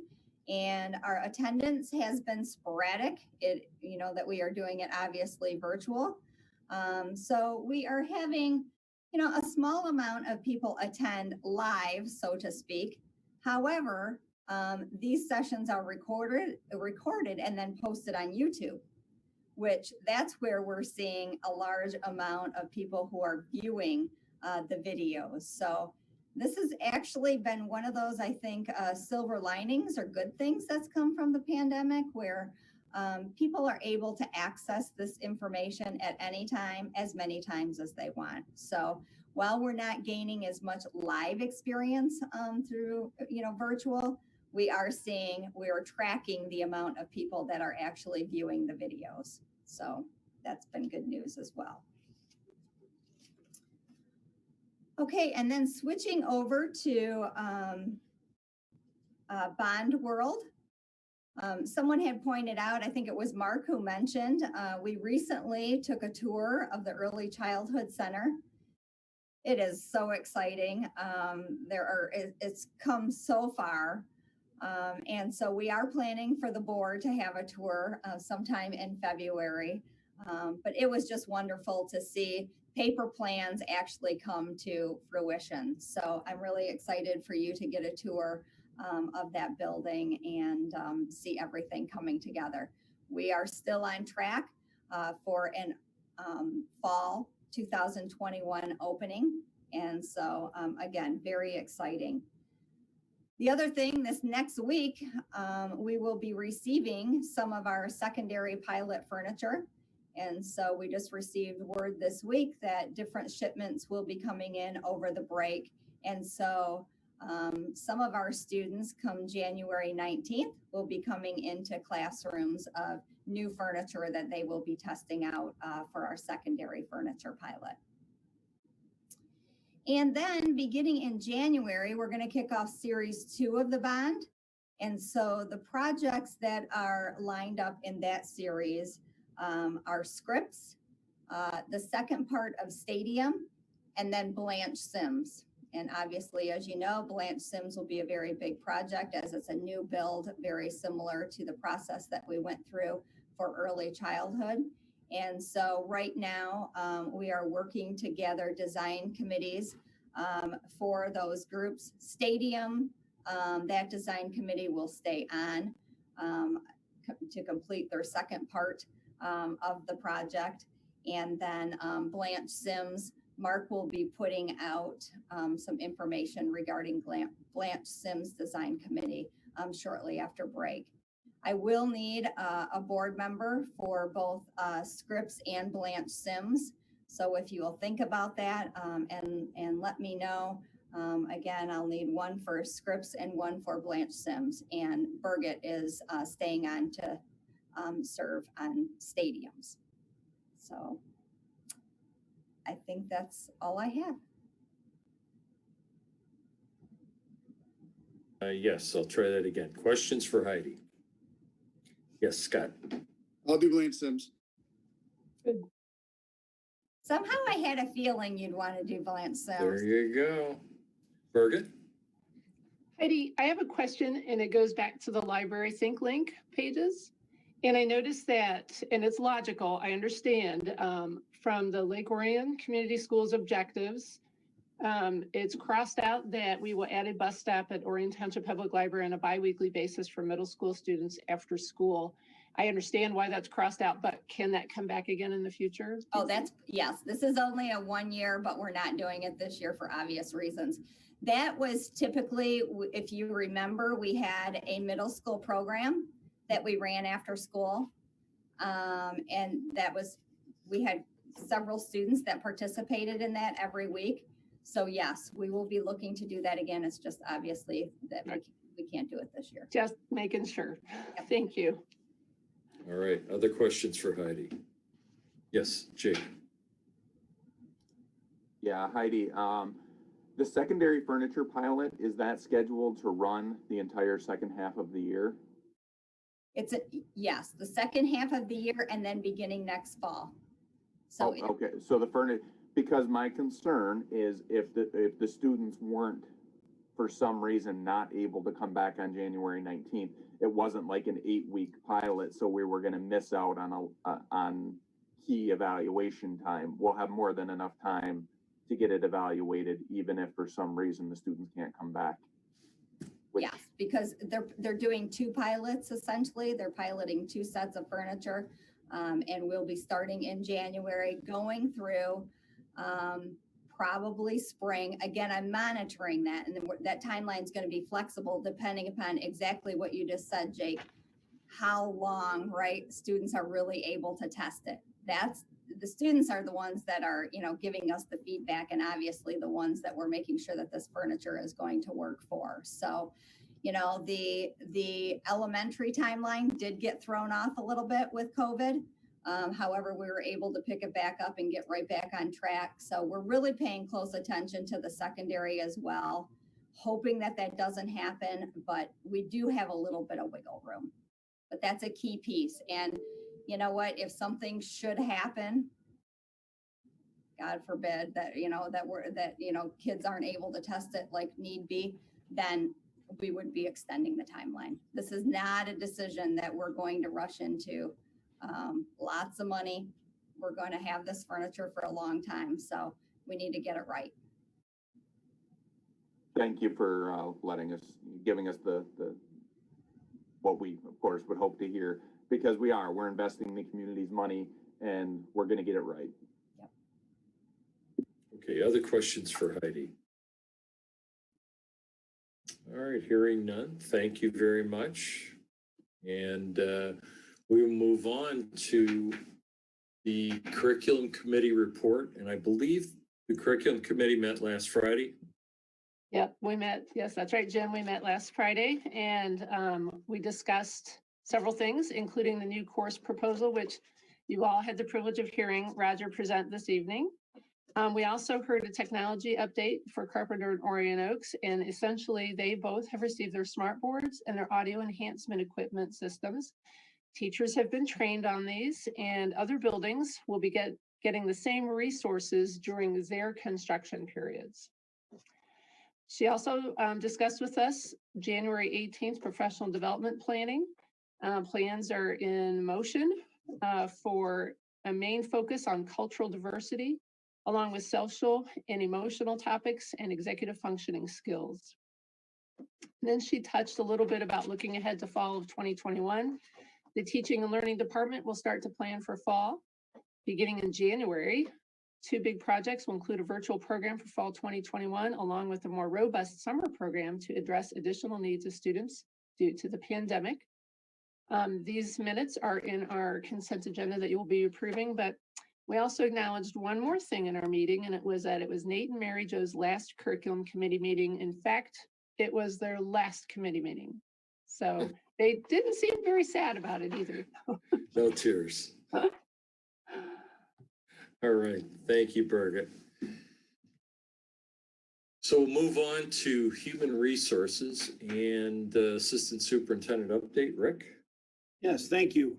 No new hires this board meeting, so I'll save you that. But I do want to share with you, it's not in your board packet. I just received it today from Superintendent Dr. Rice, speaking about the reduction in enrollment across the state. And I know I gave you the enrollment presentation a couple of board meetings back. And I'll hit these real quickly and not take a lot of time, and we will make sure that you get this memo. But the state of Michigan on average for the last 10 years has seen a reduction annually of about 13,000 students. And this year alone, that number has increased to 53,000, which is a 307% increase. Across the state, we're also seeing 13,000 less kindergarten enrollment. So that falls right in line with what we're experiencing here. And they had an increase of 14,000 families who have registered, and not all do, as homeschool for this year. So obviously, this is hitting everyone across the state. We do take it very seriously.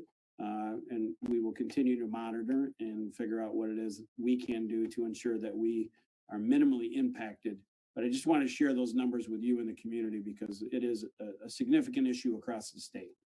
And we're not, I believe personally, we're fortunate to not experience it to the same level that many districts are. And that's all I have for tonight. Okay, thank you, Rick. And I think this is something that is going to be impacting every district across the state on an ongoing basis as we work our way through this whole process. And I think you hit the nail on the head that we're fortunate relative to the entire state as to the minimal number of students we've lost relative to some other districts. Move on to superintendent evaluation committee report, and the superintendent evaluation committee met with Ben, and in your packet tonight are Ben's goals, and you are familiar with the process that we've gone through previously with superintendent update, superintendent evaluation, and you'll find on here Ben's evaluation goals for this coming year. And it is a shorter list than we are accustomed to because by the nature of how we're conducting business this year, our first and foremost issue is how we navigate the waters with the challenges we're facing. So these strategic plan areas are plugging into that overarching operating challenge that we're facing. And I'm sure you've all read those over. We'll be using that as our roadmap for evaluation. And in addition to that, in there is the superintendent evaluation process with dates, and our next look at this will come in February when the evaluation committee and superintendent will meet once again as a touch point. And it's an informal look in on how we're doing on those goals and the work plan for the year, and make sure that we're all in agreement and we're all moving in the right direction and making adjustments as needed. Then the evaluation process will go on to April, where the board will receive the tool, the evaluation tool, and we'll conduct the evaluation process as we have in the past. In May, the superintendent and board meet in closed session. We have discussions. We complete the evaluation process in May, and then the presentation is made in June with the superintendent in closed session, and then our final recommendations in the public meeting at the end of the school year. So that's the overview, and we'll continue to discuss this as we go through these dates in our evaluation process. But it's important to know that we have touch points along the way, and this is not an evaluation process. It's not living. We take it step by step, and we remain engaged with our superintendent as we have in the past, and we're doing now with Ben to make sure that we're all in agreement and we're all on track. Any questions? Yes, Mary Jo. This is really well done, I might say, compared to, back in the day. I love the format. It's very easy. I wonder when the new board members come on in January, are they going to get this right off the bat, like in a packet when they do their orientation? They may have already received it. Have they, Julie? Was that part of their orientation or Ben? No, they have not received it. They will. I'm meeting tomorrow morning with Danielle. I'll give that to her. We'll certainly make sure to get it to Susan as well so that she has that. Because when the new board takes over in the middle of a school year, you're basically jumping right into this. And I think for them to kind of know what's coming down the pike and be able to ask. That's a great idea, Mary Jo. Thanks. Thank you. Others? Yes, Jake. Just have a few questions about this because honestly, I have not been through this before. That if we'll all remember, we got to be honest with ourselves. We didn't do this with Mary in her last couple of years. So, my question is: this is for the fiscal year, so we tie it up in June. Is it common practice to go into the new year with goals so that the superintendent evaluation committee would start setting the goals for next year? Or is it more common practice to wrap this up in June and then once the new year starts, then start setting the goals for the next year? What we've done in the past is we've concluded this process, and then prior to the start of the next school year, that the superintendent will bring forward the plan for the year. And Rick, if you'll refresh my memory, I think we did that in August in the past, haven't we? Is Rick there? Yeah, I see. I'm not sure about the past, but what I would say is a lot of the work that we do, myself and the cabinet is tied to the strategic plan. And so, we know that the strategic plan is something that we will be addressing. A local district can decide when the evaluation, like the whole timeline, and that's what the committee and I came up with, was a timeline that worked well for this year. It's always something that can be changed. There are some districts who in December do the superintendent evaluation because that's when outgoing board members and new board members come in. And so there's just different ways to do it. I certainly can't speak to the history, but there is a lot of flexibility to it. But the strategic plan and the validity of the strategic plan and the work that we're doing is really what drives the work that we do as superintendents and cabinet members. And correct me if I'm wrong, Ben, but you would be providing your work plan to us using the strategic plan as your guide. That is correct. So if there's adjustments to the strategic plan, if we go through that process, we decide to go through that process, that may alter, the time frame of all the reporting and that we have created in our process. So yes, that does drive it. Okay, great. Other questions? Yes, the other question I had was, I have to flip my screen over. It appeared that we had a goal and an objective. But the question that I have, and this would be coming from the corporate world, we use the acronym SMART. So a goal is specific, measurable, achievable, relevant, and timely. And it has the criteria that says how do you meet this? So that was my question, is the measurable aspect against these. It allows for provide regular communication to the community about the district. That could lead to, different expectations of what that goal means. So I guess that's my question is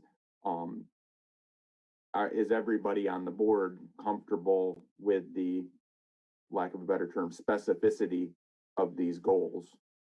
Well, and that did come up in our conversation around this, Jake, and that this lack of specificity was driven in part by the nature of what we're going through this year. It was an abbreviated form that would be expanded as we go into the next year. But that's a very good point, and that was discussed by some of the members of the committee. And I appreciate that is the response, that it was considered, and the need for flexibility instead of being too specific, right, is important. And that was the thinking behind it for, thank you, for right now. Others? Okay, hearing none.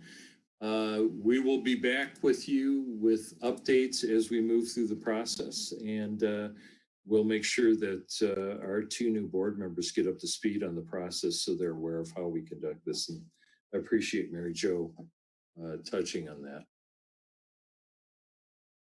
So we'll move on to,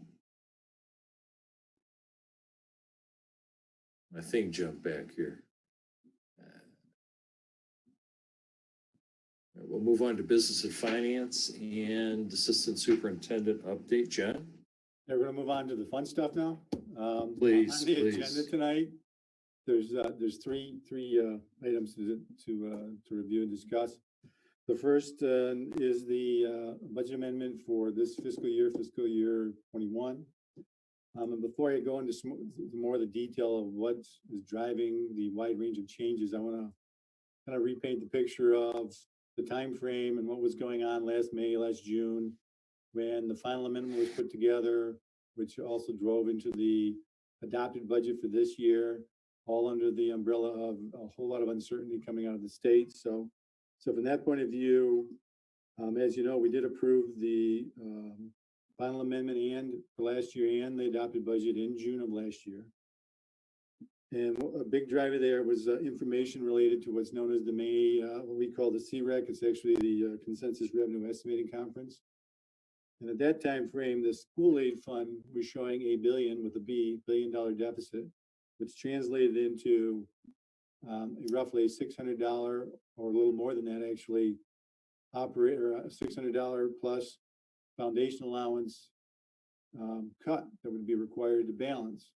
As you know, the school aid fund and the state law requires the school aid fund to be balanced. So the state does that by reducing the funds they send out to the locals via the foundation allowance. So when all of that was hanging up in the air and we were putting these budgets together and planning with the expectation of a $600 per pupil cut coming down the pipeline, the final amendment was approved, incorporating that $600 cut, which led to, on the budget for last year, expectation of a multi-million-dollar operating deficit. And then at the same time, shortly thereafter,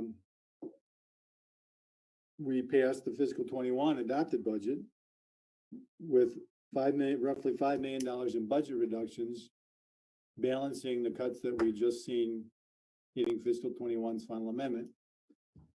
So when all of that went through, in the process of making all those changes to balance the budget, literally every function, department, area in the district, in the general fund incurred major reductions in that adopted budget process. So fast forward to the end of August 2020, when the state had another closer chance. They did an additional special credit or consensus revenue estimating conference to take another hard look at the school aid fund. And what they found is that it was not nearly as bad shape as they had thought it was going to be the prior May. So what that translated into school district world is that we were reduced, not $600 per pupil, but the equivalent of $175 per pupil, roughly 1.4 million. And that hit our budget and our funds, our financial situation. We recognized that at the end of fiscal year 20, which was this past June. So because of the fiscal year timing between the state's year and our year, meaning their fiscal year ends in September and ours ends in June, when they announced the reduction of the 175 per pupil, they also announced that there's going to be, for in our case, in our district's case, a little over 2.6 million in CARES Act funding coming our way. And 1.4 million roughly of that was a replacement of the cut that they took out of the prior year, our prior year budget, that 175 per pupil. So with this all being the backdrop and the timing issues, as a district, we were required to recognize the reduction in fiscal 20 and recognize the 2.6 million in our fiscal 21, even though it was all occurring in the state same fiscal year. So it was, it was all good for their books and their management of the process. It made a big timing issue for all the local districts. So, and what it resulted in, in terms of that timing, it created the need in the adopted budget to come up with, based on the knowledge from what we knew in May and June, a budget that now was not nearly in as bad a shape, but was approved as being $5 million being cut all across the board, hitting every function. So now, with that as the backdrop, and getting to specifics of the fiscal year amendment in front of us tonight, it is the first reading. It's fiscal year 21's first amendment. The budget reductions that were made, to summarize, that were made basically in the adopted budget and approved in the adopted budget, are basically, for the most part, in this amendment being reversed. The funding process that state had come through and the timing of it and the actual conditions that the school aid fund actually resulted having in were much better than the sky is falling approach that was being communicated last May. So in that context, and then you add in the ongoing coronavirus issues, that is where we're at with this amendment. So as a result, we changed in this amendment after analysis of how things actually did land. And the result is a whole lot of reversing of the actions taken in the adopted budget. And so just to give you a flavor of the kinds of things that were being deployed for the adopted budget to deal with a perceived $5 million problem. So everything from what we did in terms of a directed towards a hiring freeze, that was addressed and lifted because there wasn't a need, because the sky wasn't falling on the budget. So we had planned multiple furlough days across all functions across the district. That didn't need to be forward moved. These kinds of things, many planned position reductions, those didn't need to be executed, or for the vast majority at any rate, didn't need to be executed. All of this in a very long winded answer or explanation as to why there are so many all across the board adjustments in this budget amendment. It's really picking up the pieces from what was perceived to be a problem that was the adopted budget was addressing. And the problem, of course, did not develop as it was being reported back in May. So this is now the fix or the restructuring, so to speak, of what was dismantled basically in the adopted budget. So, and then add into that, there are several other new expenditure line items, basically throughout multiple functions, again, throughout the general fund, particularly related to COVID-19, all the expenses associated with dealing with the situations, much, through the discussion and review that Superintendent Kirby had done earlier tonight on our COVID planning.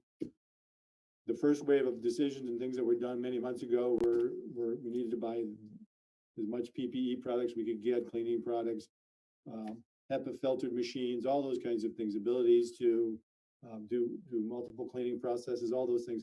So all those budgets are now identified and incorporated into this Amendment 1. So So along with those, then there are federal source revenues that we had to recognize officially in this amendment as well. When I say federal source, I really mean the CARES Act money, which is federal money. The bulk of it came directly from the state to us. We are receiving about a little under $1 million via the county, but it's all federal money just coming through different routes. So that's recognized under the federal source revenues. So as you're looking at the write-ups on the document that's in the board packet, it's roughly $3.6 million coming into the district from the federal side of things, whether it's the state or from the county. A couple other changes, the impact that the virus has had on the districts and the operations in our community service and child education groups, and enrichment programming. Those programs are all fee for service based, so those operations have been pretty well, for lack of a better word, operationally devastated from a financial point of view. So in the general fund, we normally receive about $250,000 in operating transfers into the general fund coming from those programs out of the community service fund, as a means to help stem some of the damage in the community service fund. Those transfers were removed, and those, I call them transfers in. They're really the community service fund programming is paying the general fund back for overhead costs the general fund provides for them. If the technical name that's used in the state code, school code work is called an operating transfer, and that's why I refer to it that way. So that's another $250,000 issue on the revenue piece change.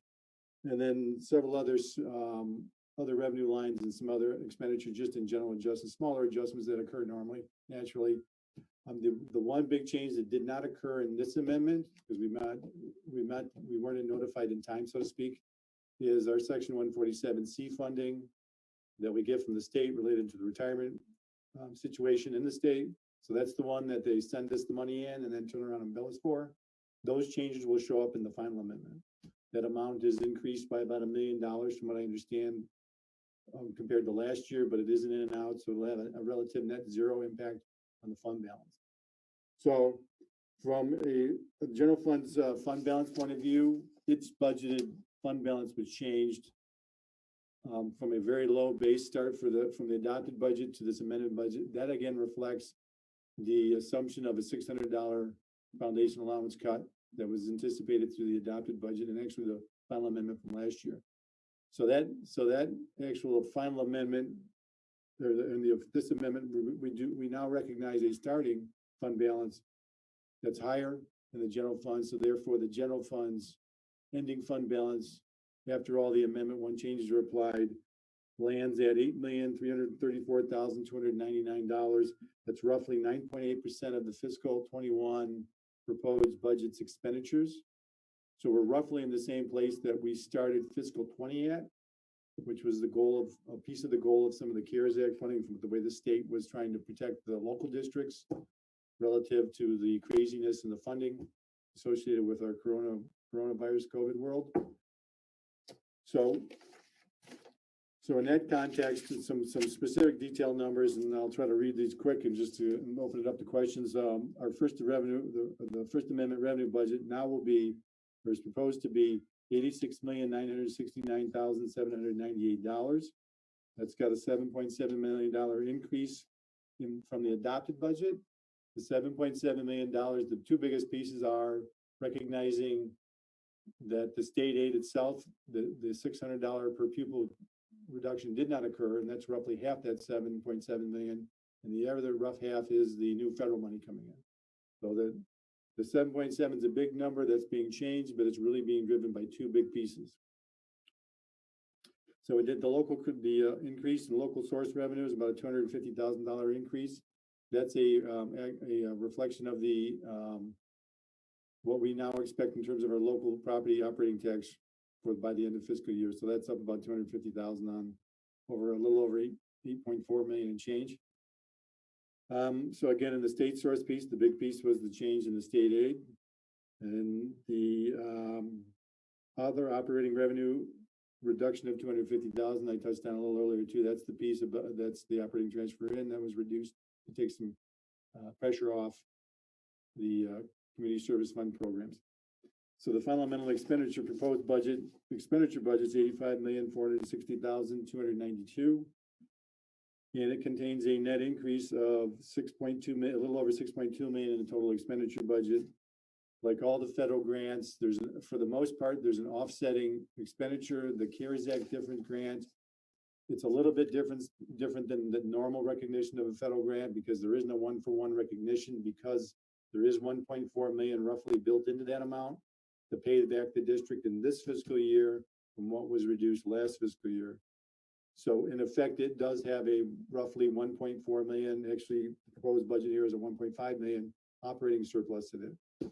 But that is really being driven by the CARES Act refunding of the money reduced last year. So from that perspective, I would be more than happy to address any questions related to Budget World. We did make some changes in some of the other smaller funds that we normally do. We'll probably make a few more changes by the time we get to the end of the year too, once we understand the exact specifics we're going to be seeing as this year develops. So at this point, I'm more than happy to address any questions. Questions for John? Yes, Mary Jo. John, one really quick question. Under the revenue budget changes portion of your report, we're talking about significant changes that basically by definition is anything that changes by more than $100,000 or more. I'm just curious, is that an industry standard or something that's decided locally? Because it's interesting that it's a dollar figure and not a percentage. So I was just curious how that came about. It's a best practice standard, but the actual dollar amount is established at by district, by organization. I've always used that figure in my career, so it's really something that probably came along with my experience. And really, the way we landed in the past on that number is that 90%, 95% of the significant change falls within that range. Now, that said, the remaining 10% or 5-10% is usually made up of a whole lot of real small changes. So in terms of actually focusing on the material change, that's where that figure kind of gives a basis of starting. Thank you. Yep. Other questions? Yes, Bergen. Well, that was a lot of good news. I will give you that. And I was desperately trying to follow every little bit of tidbit that you threw in at us. And I do need some help with some clarifications, if you don't mind. Sure. You referred to the fact that we budgeted for a $600 foundation allowance decrease. Correct. And that didn't turn out to be 600. It turned out to be only 175. And did that but then you said somewhere along the line that was offset by another something else, 1.4 million. Yeah, the 2.75, or excuse me, the 175, $175 per pupil reduction calculated out to roughly 1.4 million reduction. And we recognize that reduction at the end of fiscal year 20. So last year, as you saw in the financial statements last board meeting, the driver of that deficit was that cut. Okay. The actual deficit that we resulted was less than 1.4 million because of other cost savings across the board, whether it was utilities and other things that did not happen because we were shut down with COVID. Yeah, so many things. We're going great until COVID. So I'm processing, sorry. So I will say one thing that is just outstanding is that I know it had originally been projected a fund balance of 8.1% at the end of fiscal year 2020. It had been 9.3% at the end of fiscal year 19, but now, according to your paperwork, it's 9.8%. Is that correct? Because that's outstanding. That is like the best news ever. But I wanted to ask you though, in all of this, and some of it's increase, or increase and decrease because you took an increase to put into community ed funds. Some of this is CARES money and they come with a lot of strings attached, right? So it was very specific as to what you could or couldn't do with those dollars.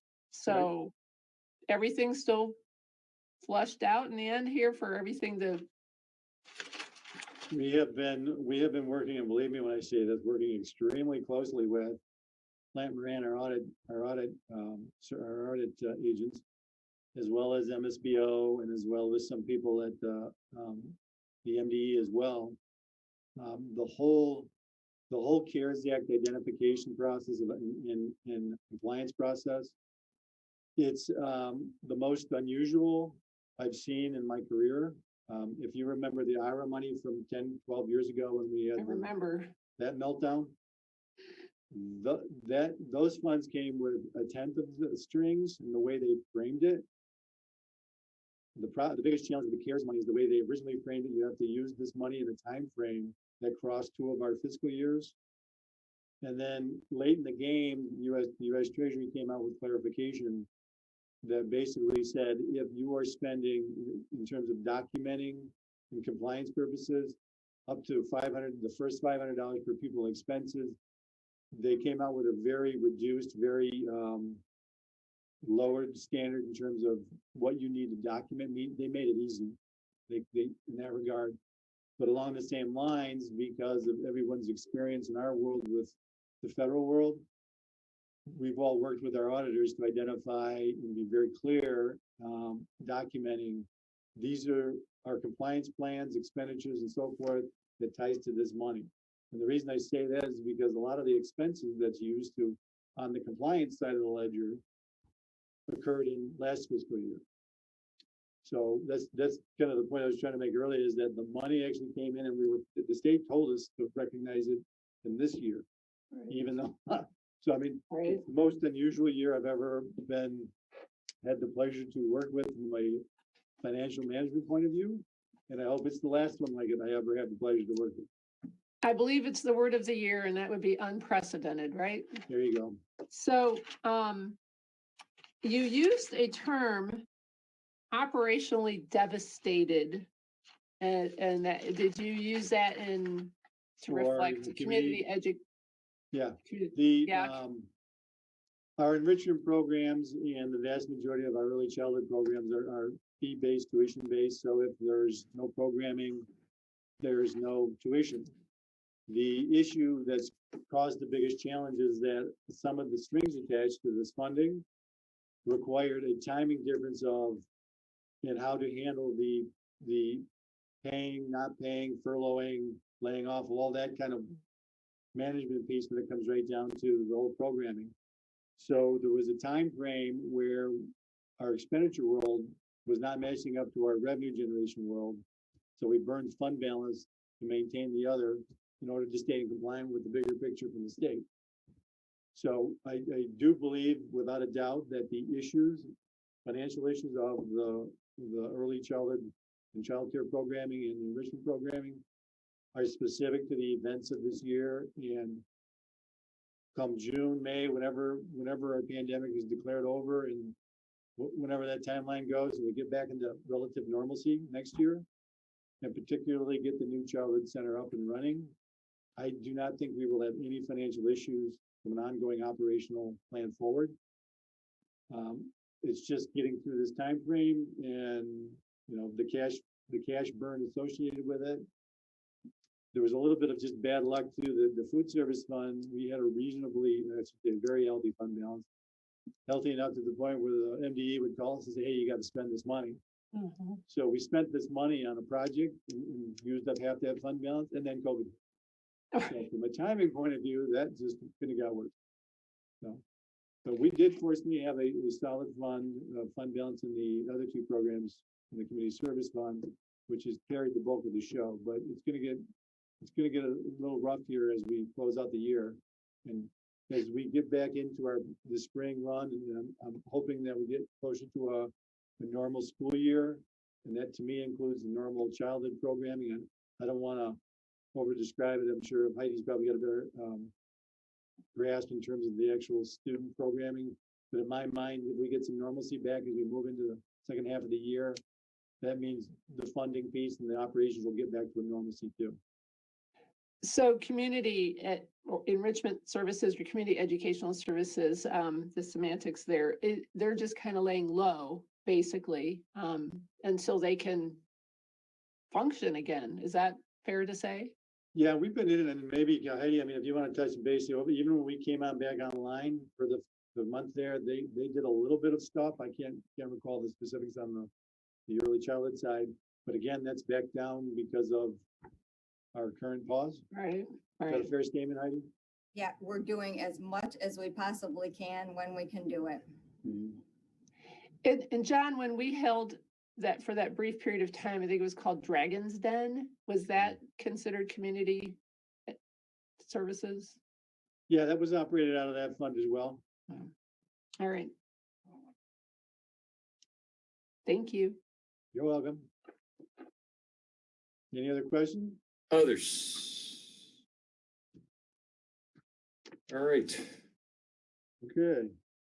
The next item on the agenda in my area is the request for board authorization to approve a resolution to allow the district to refund a bond. If you recall, the 2013 energy bond, that was a general obligation, general fund, meaning non-voted bond. It has and that was issued in 2013. It has a 2023 call date built into it. But because the rates are so low and the way the math works now, we can do an advanced refunding. It's because we're doing a taxable model, we're still allowed to do those. That's the driver behind this request and this, in terms of refunding that bond, where the expected savings will reduce the overall cost of just about $500,000 taken out of it. It's not a big refunding. It's really about 3.7 million-ish all in. And to save about $500,000 over the structure. The biggest savings is coming from really a combination of the interest rate environment and a restructuring of the bond itself.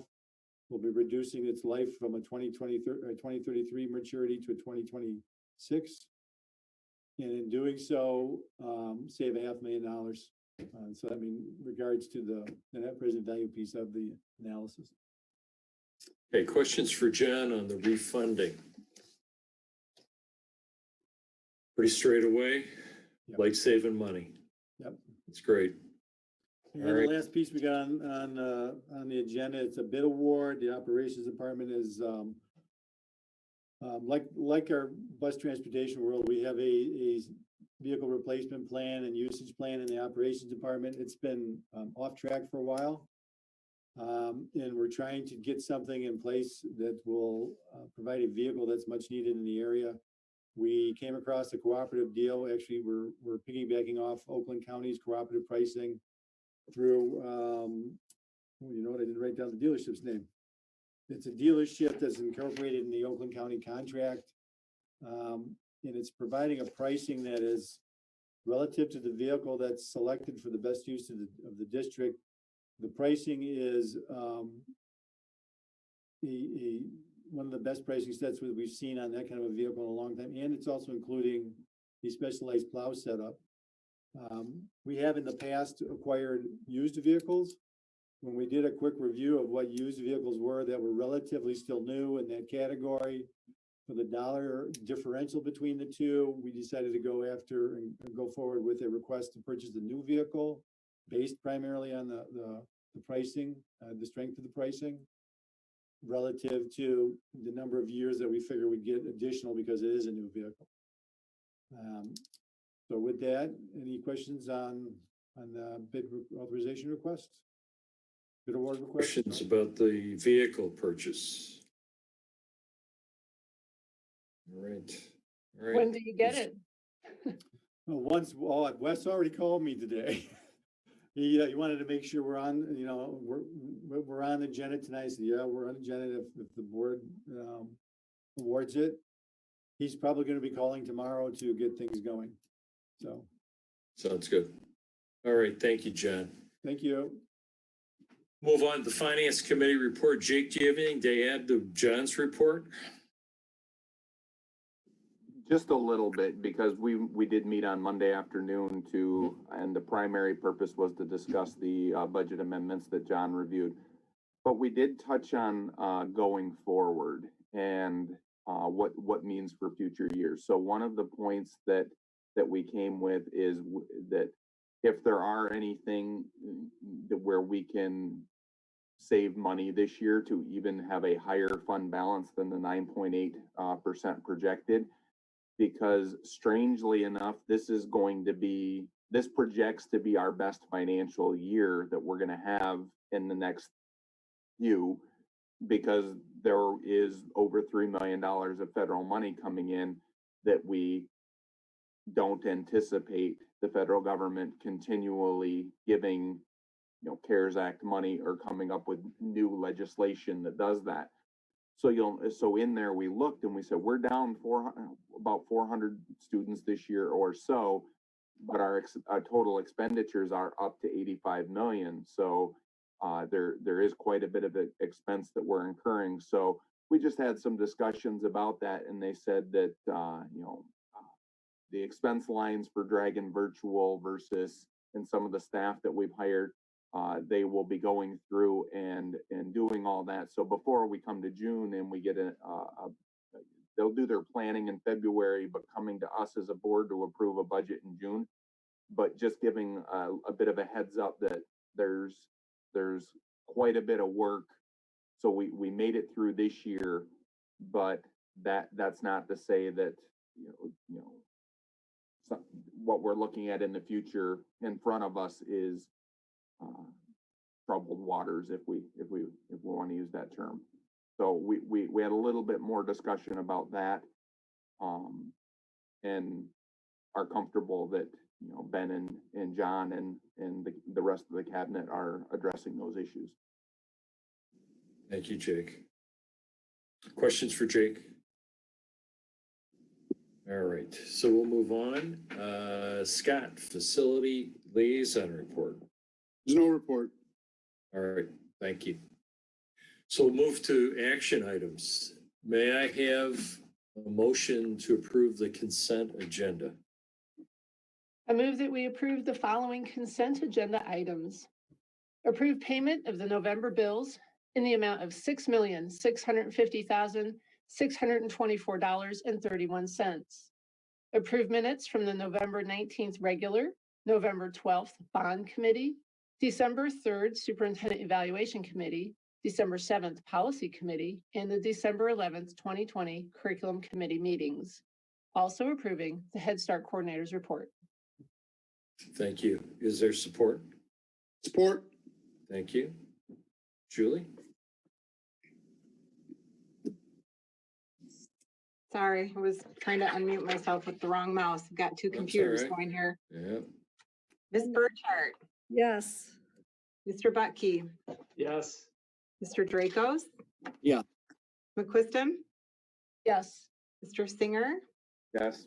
Mr. Taylor. Yes. Mr. Weedman. Yes.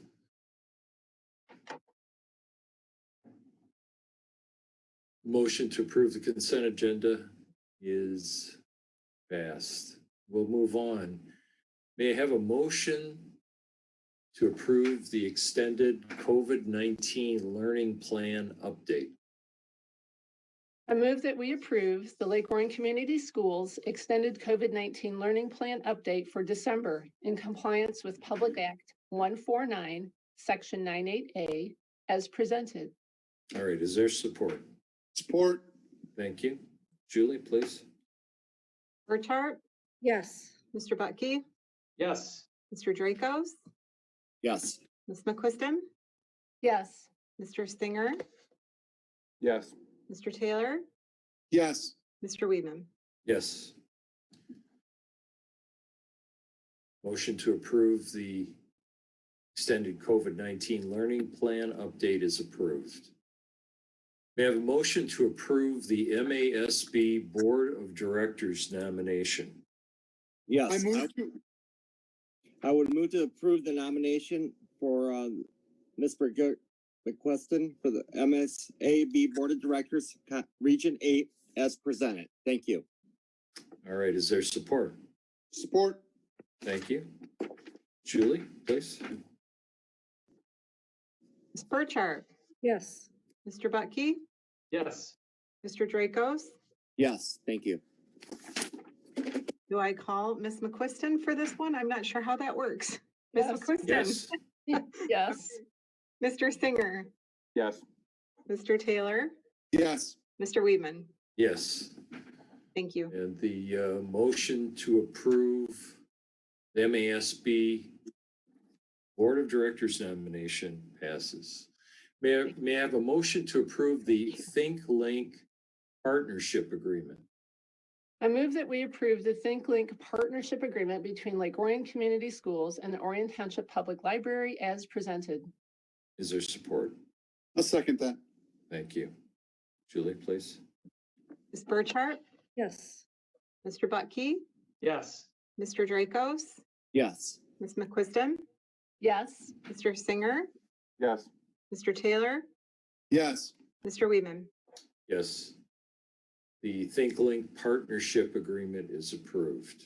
May I have a motion to approve new sports broadcasting courses for the high school? I move that we approve the high school new course requests for sports broadcasting 1 and 2 as presented. Is there support? In my best sportscaster voice, yes, I have support. Thank you. Right, Julie. Ms. Burchart, Yes. Mr. Butke, It's out of here. Yes. Mr. Dracos, Yasu, yes. Ms. McQuiston, Yes. Mr. Singer, Yes. Mr. Taylor, Yes, yes, yes. Mr. Weedman. Yes. Whoopa. The new sports broadcasting courses for the high school are approved. May I have a motion to adopt the resolution for the 2021 refunding bonds? I move that we adopt the 2021 refunding bonds limited tax general obligation resolution as presented. Thank you. Is there support? Support. Thank you. Julie, please. Ms. Burchart, Yes. Mr. Butke, Yes. Mr. Dracos, Yes. Ms. McQuiston, Yes. Mr. Singer, Yes. Mr. Taylor, Yes. Mr. Weedman. Yes. The motion to adopt resolution for the 2021 refunding bonds is approved. May I have a motion to authorize the bid award for operations vehicle? I move that we authorize administration to purchase a 2021 GMC Sierra 2500 HD heavy-duty pickup truck with a Knapheide service body and a Western V-plow from Todd Wenzel Buick GMC using the Oakland County bid price in the amount of $46,120 as presented. All right, thank you. Is there support? I support that. Thank you. Julie, please. Last vote, Mrs. Burchart. Yes. Last vote, Mr. Butke, Yes. Mr. Dracos, I'm sorry, I cannot vote or comment on this based on a conflict of interest. Thank you, though, Ms. Okel. Is that an abstention? It is, Mr. Weedman. Thank All you. right, thank you. Thank you, sir. all right, Ms. McQuiston, Yes. Mr. Singer, Yes. Mr. Taylor, Yes. Mr. Weedman. Yes. The bid award for operation vehicle is approved. So we move on to recap and next steps. Ben? All right, thank you. I recognized two items. One is that I want to make sure that we review the possibility of a Lamp of Learning donation from the district in lieu of board member compensation. Want to look into that. And then also want to make sure to provide the evaluation goals and timeline for the new board members. So those were the two items that I identified. Okay, thank you very much. All right, closing comments. Rick, you want to lead us off? Sure. Just to thank you to Mary Jo and Nate. Mary Jo, I didn't get a chance to know you very well, but I appreciate the fact that you are always so positive, very upbeat person. And Nate, thank you for always challenging us to think about things differently or look at them from different perspectives. Much appreciated. Thank you. Thank you, Rick. Heidi? All right. Well, I would have to ditto what Rick said. Mary Jo, I've worked with you for many years. It's been a pleasure again. Hopefully you come back and we do know where to find you. And Nate, same with you as well. I know that we'll see you out and about. You've always been a huge supporter of the schools and we've always appreciated that. So thank you both for your years of service. And I wish everybody a wonderful break and happy holidays. Thanks, Heidi. Jen? Would ditto was everything that's been said, but I do want to personally thank both Mary Jo and Nate for your commitment to public ed, as well, in particular commitment to Lake Orion schools over the years. And it's been a pleasure to work with both of you. Thank you. Thank you, Jen. Ben? Thanks. Just wanted to wish everybody happy holidays and certainly, you know, with the winter break coming up, I really hope that staff and families can get some much needed rest away from Zoom and Teams and those types of things. And Nate, Mary Jo, you know, thank you. You're both definitely difference makers. I feel compelled to share the message that was given to each of these individuals in the appreciation card that was sent on behalf of the district, so the rest of the board members hear it, as well as the community. But for Mary Jo, the message to Mary Jo was, looking at you, I understand what what volunteering is all about. You care so deeply and you step up to support the things you believe in, regardless of the personal cost. You stepped into this vacancy knowing that it was a unique time for public education. Thank you for being an inspiration to us all. We appreciate you serving the district again and continuing to make a difference in the community. And then as far as Nate, I would be remiss if I didn't mention that you really rocked that mullet back in the day. So I appreciate seeing that very much. And then also the message to Nate on behalf of the district was unity of passion and compassion is a rare gift, but it shines in you. You approach your position as a board member with both, and that makes you a genuine and dedicated volunteer. Thank you so much for your tireless dedication. So just on behalf of the district, we really thank you for your service and thank you for being part of the community. And then we look forward to seeing you all down the road. Thank you, Ben. Steve? Thank you, Jim. To my fellow board members, both of you have received my thank you cards, but Jim, I'm always upbeat, but sadly I wrote this out because I don't want to get emotional. Sadly, I wish to acknowledge that Mary Rogers from the Lake Orion Lions Club and a great supporter of our schools with the food basket program and scholarship programs passed away recently, Mr. Weedman.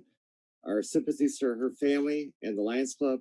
She will be missed during this holiday season. A new special academic scholarship fund will be created in her honor and for our school district. Thank you, Mary Rogers. Thank you, Steve. Bergen? Thank you. I want to give a shout out to the leadership class and all the work that they did in helping get food donations, helping organize the school buildings to get that accomplished in a really difficult time. And so I was unable to join this evening's reception, virtual reception for Mary Jo and Nate.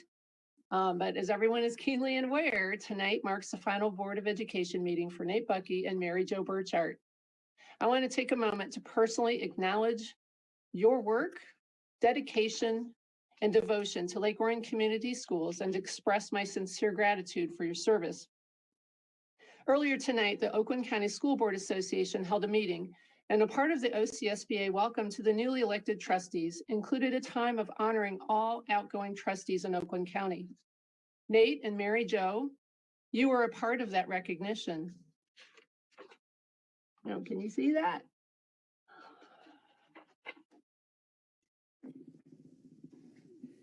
In all, there were 44 outgoing trustees with a combined 379 years of dedicated service to Oakland County students and communities. The two of you account for 17 of those years of service here in Lake Orion. Nate Bucky, in your 4 years as a Lake Orion Community Schools Board of Education trustee, you have made a clear and indelible impact. You joined the board in January of 2016 and quickly became a part of our board team. Your incredibly positive attitude, energy, quick wit, and affinity for facilitating some important group discussions became part of our work as a team. Your legacy in the district includes being a part of the creation and passage of the 2018 bond, being a part of approximately 60 board meetings. You served on 6 different committees over your 4 years, and maybe about 50 committee meetings in all of that. Serving on a board of education during a pandemic, being a part of a search for and hiring of a new superintendent, and being a part of a very unique group of alumni who have served on this board, but most importantly, impacting the education and lives of thousands of students. Thank you for all you've done in these 4 years, Nate. Mary Jo, your willingness to apply for and then receive and accept the appointment to finish someone else's term is something for which this board will always be grateful. How lucky are we that you were willing to put your board hat back on and step into the role of Board of Education trustee in the midst of a pandemic with a new superintendent and in an era when board work has been difficult at best. With your experience, you were able to transition into your position seamlessly and serve with incredible grace. Thank you for serving when your board, your school district, and community needed you. We are so grateful. They say wisdom is knowing what to do next, and that virtue is doing it. Nate and Mary Jo, you each determined that you would serve on the Board of Education, and you accomplished that. You now move on to other things, and we wish you well, but I want to remind you, once a dragon, always a dragon. Thank you, very good. Jake? Yeah, so people who know me know I'm a big sports fan, and one of the things I like about school board service is we're a team, and that's straight from the state constitution, that the 7 of us don't have any individual authority. We only have authority as a team.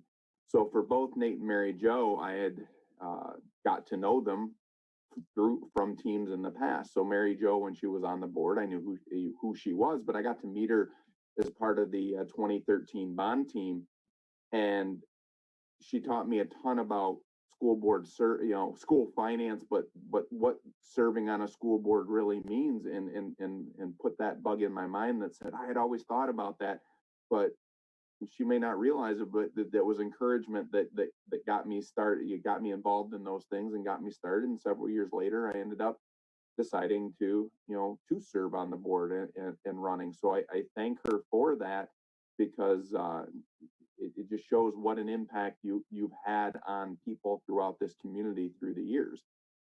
And then as teams go, Nate and I served on a team years ago. Let's see if I can share this photo. Can you guys see that? Can you see? I tried to share my screen. Did you guys get to see that or not? There you go. This is more mullet pictures of Nate Butke and me in the back, and our high school glory. So Nate and I have been teammates before, and I truly appreciate when we were teammates back then, but now, because when I first came on the board, Nate made sure, he'd only been on the board a couple of years, so he knew what it was like to be a new board member, and made sure that I was always doing okay. Am I coming along and understanding things that are happening? So it was great to have him as a teammate again, as I did over 30 years ago. Thank you, Jake. Scott? I'd first like to thank John for working us through this whole budget nightmare that hopefully we never ever have to deal with again, but gladly it came out kind of rosy on the other side. I'd really like to thank Mary Jo. It's been great to know her. I met her a little bit actually during the same bond campaign that Jake was talking about. I remember seeing her at Barn Days and talking to her for a while, and then we ended up becoming Facebook friends and having some discussions. But then once we had a vacant post, as soon as I saw her name on the list, I knew that she was the right person for us. And it was a very thankless time and a very thankless position. And we all truly do thank you. I'd also like to apologize to Nate for kind of getting him into this whole board member participation. 4 years ago, when we had some vacancies, there didn't appear to be a whole lot of people that were running. So I might have fibbed to him a little bit and told him that, it was totally necessary that we needed him and he had to be on the board. And after some discussions and some gentle prodding, we came up with a few, huge goals. One of them was for sure a sinking fund, and one of them was a bond, to name a couple of them. And we accomplished those. So I kind of had a feeling that he wasn't going to run again because we accomplished those goals. But I think that he was a huge, huge asset in our passing of the sinking fund and passing of the bond, and opening our minds up to different ideas and different ideals. And I really appreciate everything he's done for us, done for the students of Lake Orion. And I just want to thank you from the bottom of my heart. Thanks, Nate. Thank you, Scott. Nate? Thanks, Jim. I know it's late, but I think I'd be remiss if I didn't share a couple of thoughts, and I put a little structure to it. And I don't know, Julie or Ben or Jim, is it okay if I share a screen? Absolutely. Just a couple of minutes. Okay, I'm going to go ahead and do that. When we had the chance to, we should see something that says a bright future, I think, right? There it is. All right, cool. First of all, thank you for the time before the meeting with the chance to talk and hang out for a few. That was really special and great. When you have a chance for a transition like this, it gives you a chance to not only look backward, but also look forward a bit. And when I thought about the accomplishments, not only of the last board, but of the work that even preceded that, and Birgit, you summarized that really with the detail that is so you on the number of meetings, and that was fabulous.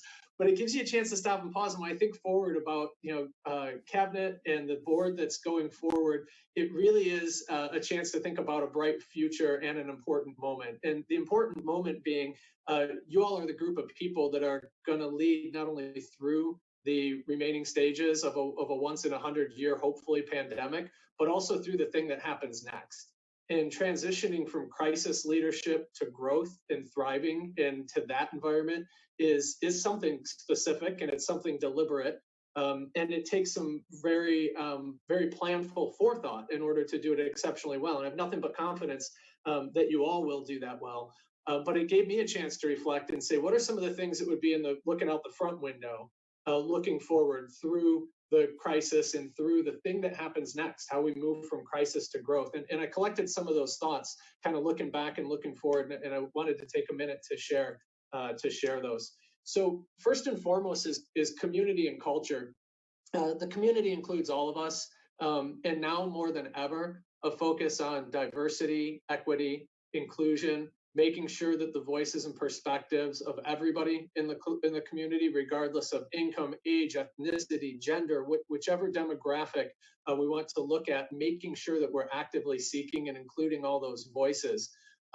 It really has been a pillar of success, not only of the board but also of the district, to engage the community and really build that culture and keep it going. It's kind of quaint to think that we used to have in one of our communication goals a discussion about should we have coffees or not, and how frequently. And now you're like, oh man, what I wouldn't give to have a cup of coffee with somebody, in person right now.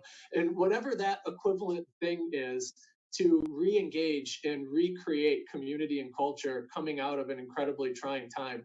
I don't know what the solution is, but the dynamic or the need to figure out what that is. And it's pretty well grounded in the experience that a lot of us have had, especially with when we were able to get community support at the ballot box. One of the key things that we learned from that is, I don't know how it looks in other communities, but in our community for sure, when we would engage in a conversation, it was frequently met with skepticism, sometimes with criticism. But when that was complemented with a little bit of education, it almost always turned into support. This community supports the work of the community schools, and they are in it together. And after short conversations and taking the extra effort to engage people, it brings out that dragon pride almost without fail. So community engagement was the first one that I had kind of looking out the windshield. The next one was appropriate funding and advocating for appropriate funding.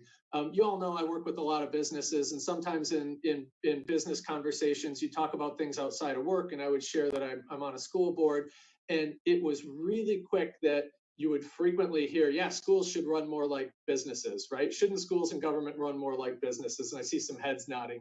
Others, I'm sure, have heard that as well. But what's really interesting is when you asked a couple of questions after that and say, yeah, okay, run like businesses in what way? In the impact on the customer, in transparency, in fiscal discipline, in creating a winning culture, in engagement. What way should a school act more like a business? Because if you look at what the schools do, it is phenomenal, that aspect on it. And one thing is also true is that the things that are happening in schools are incredible on their merits, and they're even more incredible when we're looking at the finite and inadequate amount of resources that are provided relative to the challenge. And the facts bear this out. We saw that last week when the auditors shared the slides of the money flow versus the expenses, and there's just not enough to balance that equation. Now, some people will say money's not the answer to the problem, but it certainly is a significant aspect of public education, not only in the state, but also in the country today. Now, I grew up, my father was a career educator. You know, I had two working parents, so that was half of what fed our family. I'm also married to an educator, and I can say from personal experience that I've watched a generation plus educators who have been forced to work with a scarcity mindset. They've been forced to work with a scarcity mindset and driven by insufficient funding. How can we do the best with the resources we have versus flipping that question and flipping that question around to say, what is the impact we could have if we had the resources we need? And then how do we get those resources? And there's a real opportunity for us, not just for the next board and for leaders in education, but there's a real opportunity, especially coming out of COVID, to flip that question around, because COVID has certainly proven the enormous impact that public education has, not only on its core mission to educate students, but also on society. It is a bedrock and an engine of our country. And imagine what's going to happen when we can flip that question around. Now, it's difficult, but the call to action is to really be loud and proud and educate those around us to understand the opportunity that sits ahead of us when we switch that question and when we get the right advocacy and the right action to have appropriate funding. I was listening to Neil deGrasse Tyson do a lecture on it, and he had a great quote. Dr. Tyson said, "It's not good enough to be right. You have to be effective."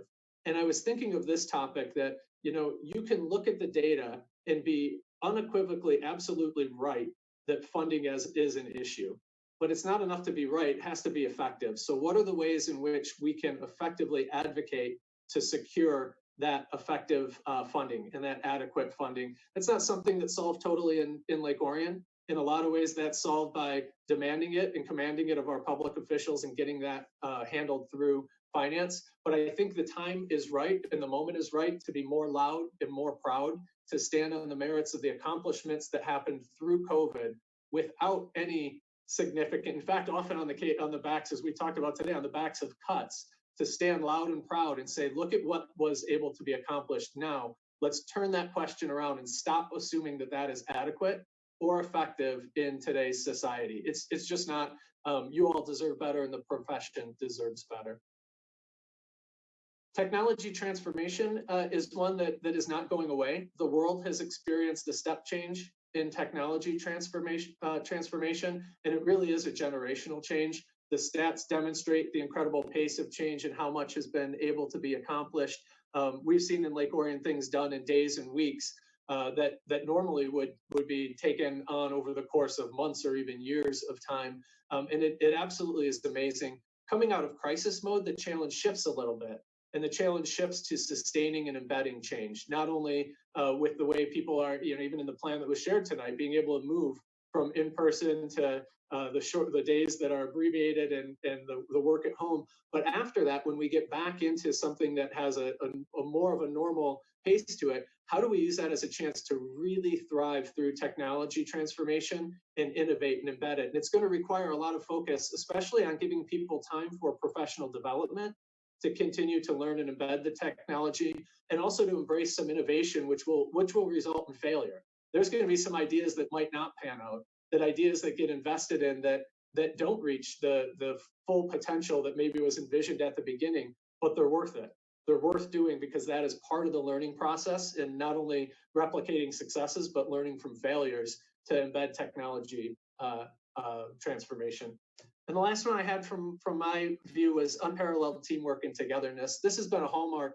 I think this board ought to be very, very proud of that, but I think we role modeled in a lot of ways can look at what happens in the district, and it is unbelievable the amount of teamwork that happens when it's centered, as it often is, on doing right for kids and dragging pride on it. So at the end of the day, it's all about doing best for kids and focusing on that unparalleled teamwork. So that collection of things, you know, it's not groundbreaking. It's probably not that novel for those of us who are closest to it, but I'm glad to share it. It was at least very worthwhile for me to stop and reflect and offer some of those thoughts, looking back and looking forward. Overall, a sincere and hearty thank you to each of you.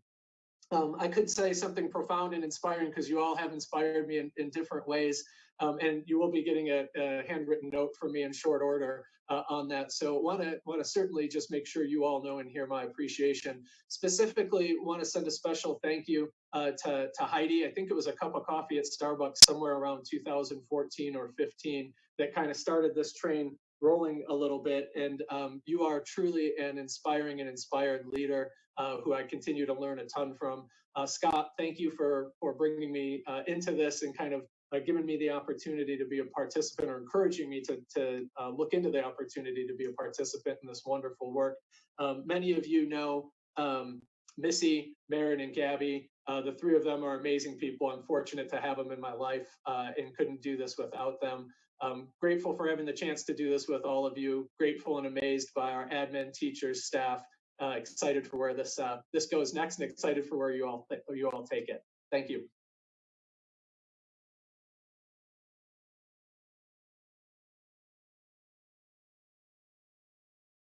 You're muted, Jim.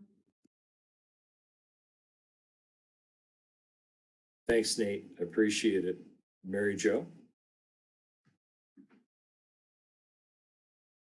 Mary Jo, you're muted.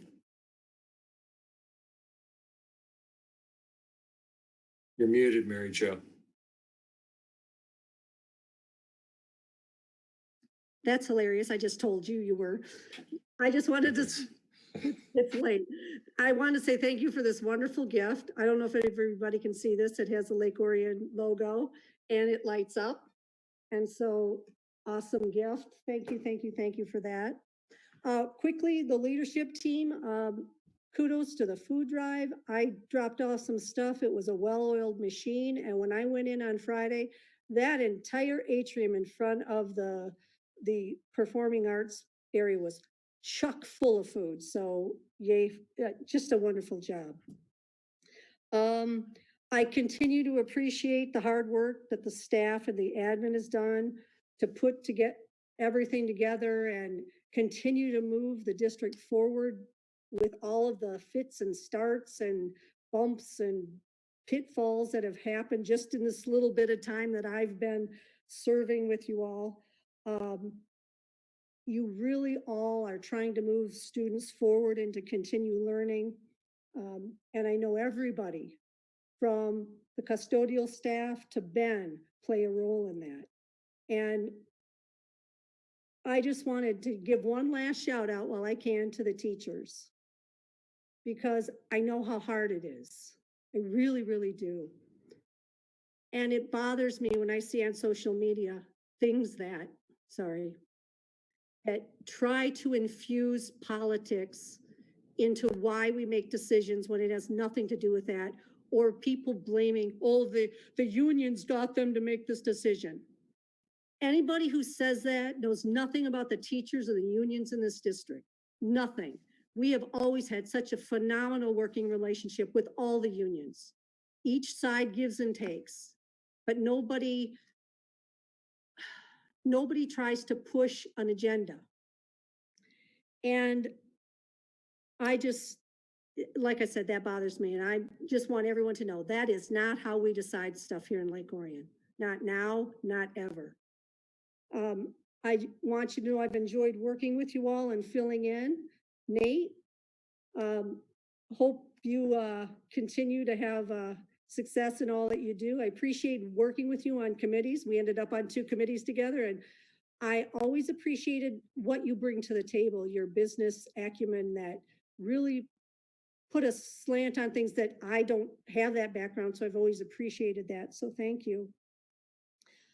Board, you know, I love you all. I appreciate you all. Remember that our job, your job, is oversight, and that it's the administration's job to lay everything out. You always want to be careful not to overstep, because that's when bad things will happen. On that, have a wonderful holiday. I wish you all the very best. And I'm around if you need me for anything. Thank you, Mary Jo. You know, this is always, when this transition comes in a board, it's always a bittersweet moment. Because when a board functions as a unit, as a team that's complementary in nature, as we have in this board, it's very difficult to see that board makeup change. And that's the case with this board. Nate, you joined us as kind of a result of our previous superintendent, Mary Giannopoulos, looking at our situation and knowing that we had to do a thorough job of having a conversation with our community. And so she tagged you to lead that effort in having that community conversation so we could determine what the next steps were for improving Lake Orion and making it the district that we know it could be and it has become. And you successfully carried that out. You provided that conversation and those results distilled into a product that was useful to the board, and we greatly appreciated it. And it also guided the district as we move forward. Then you decided to take that kind of crazy step and get on the board. And it was a great thing for our board to have your unique insights and fresh thinking that helped us to look at things in a different way many times. So you're going to be missed, and but I know you'll be around.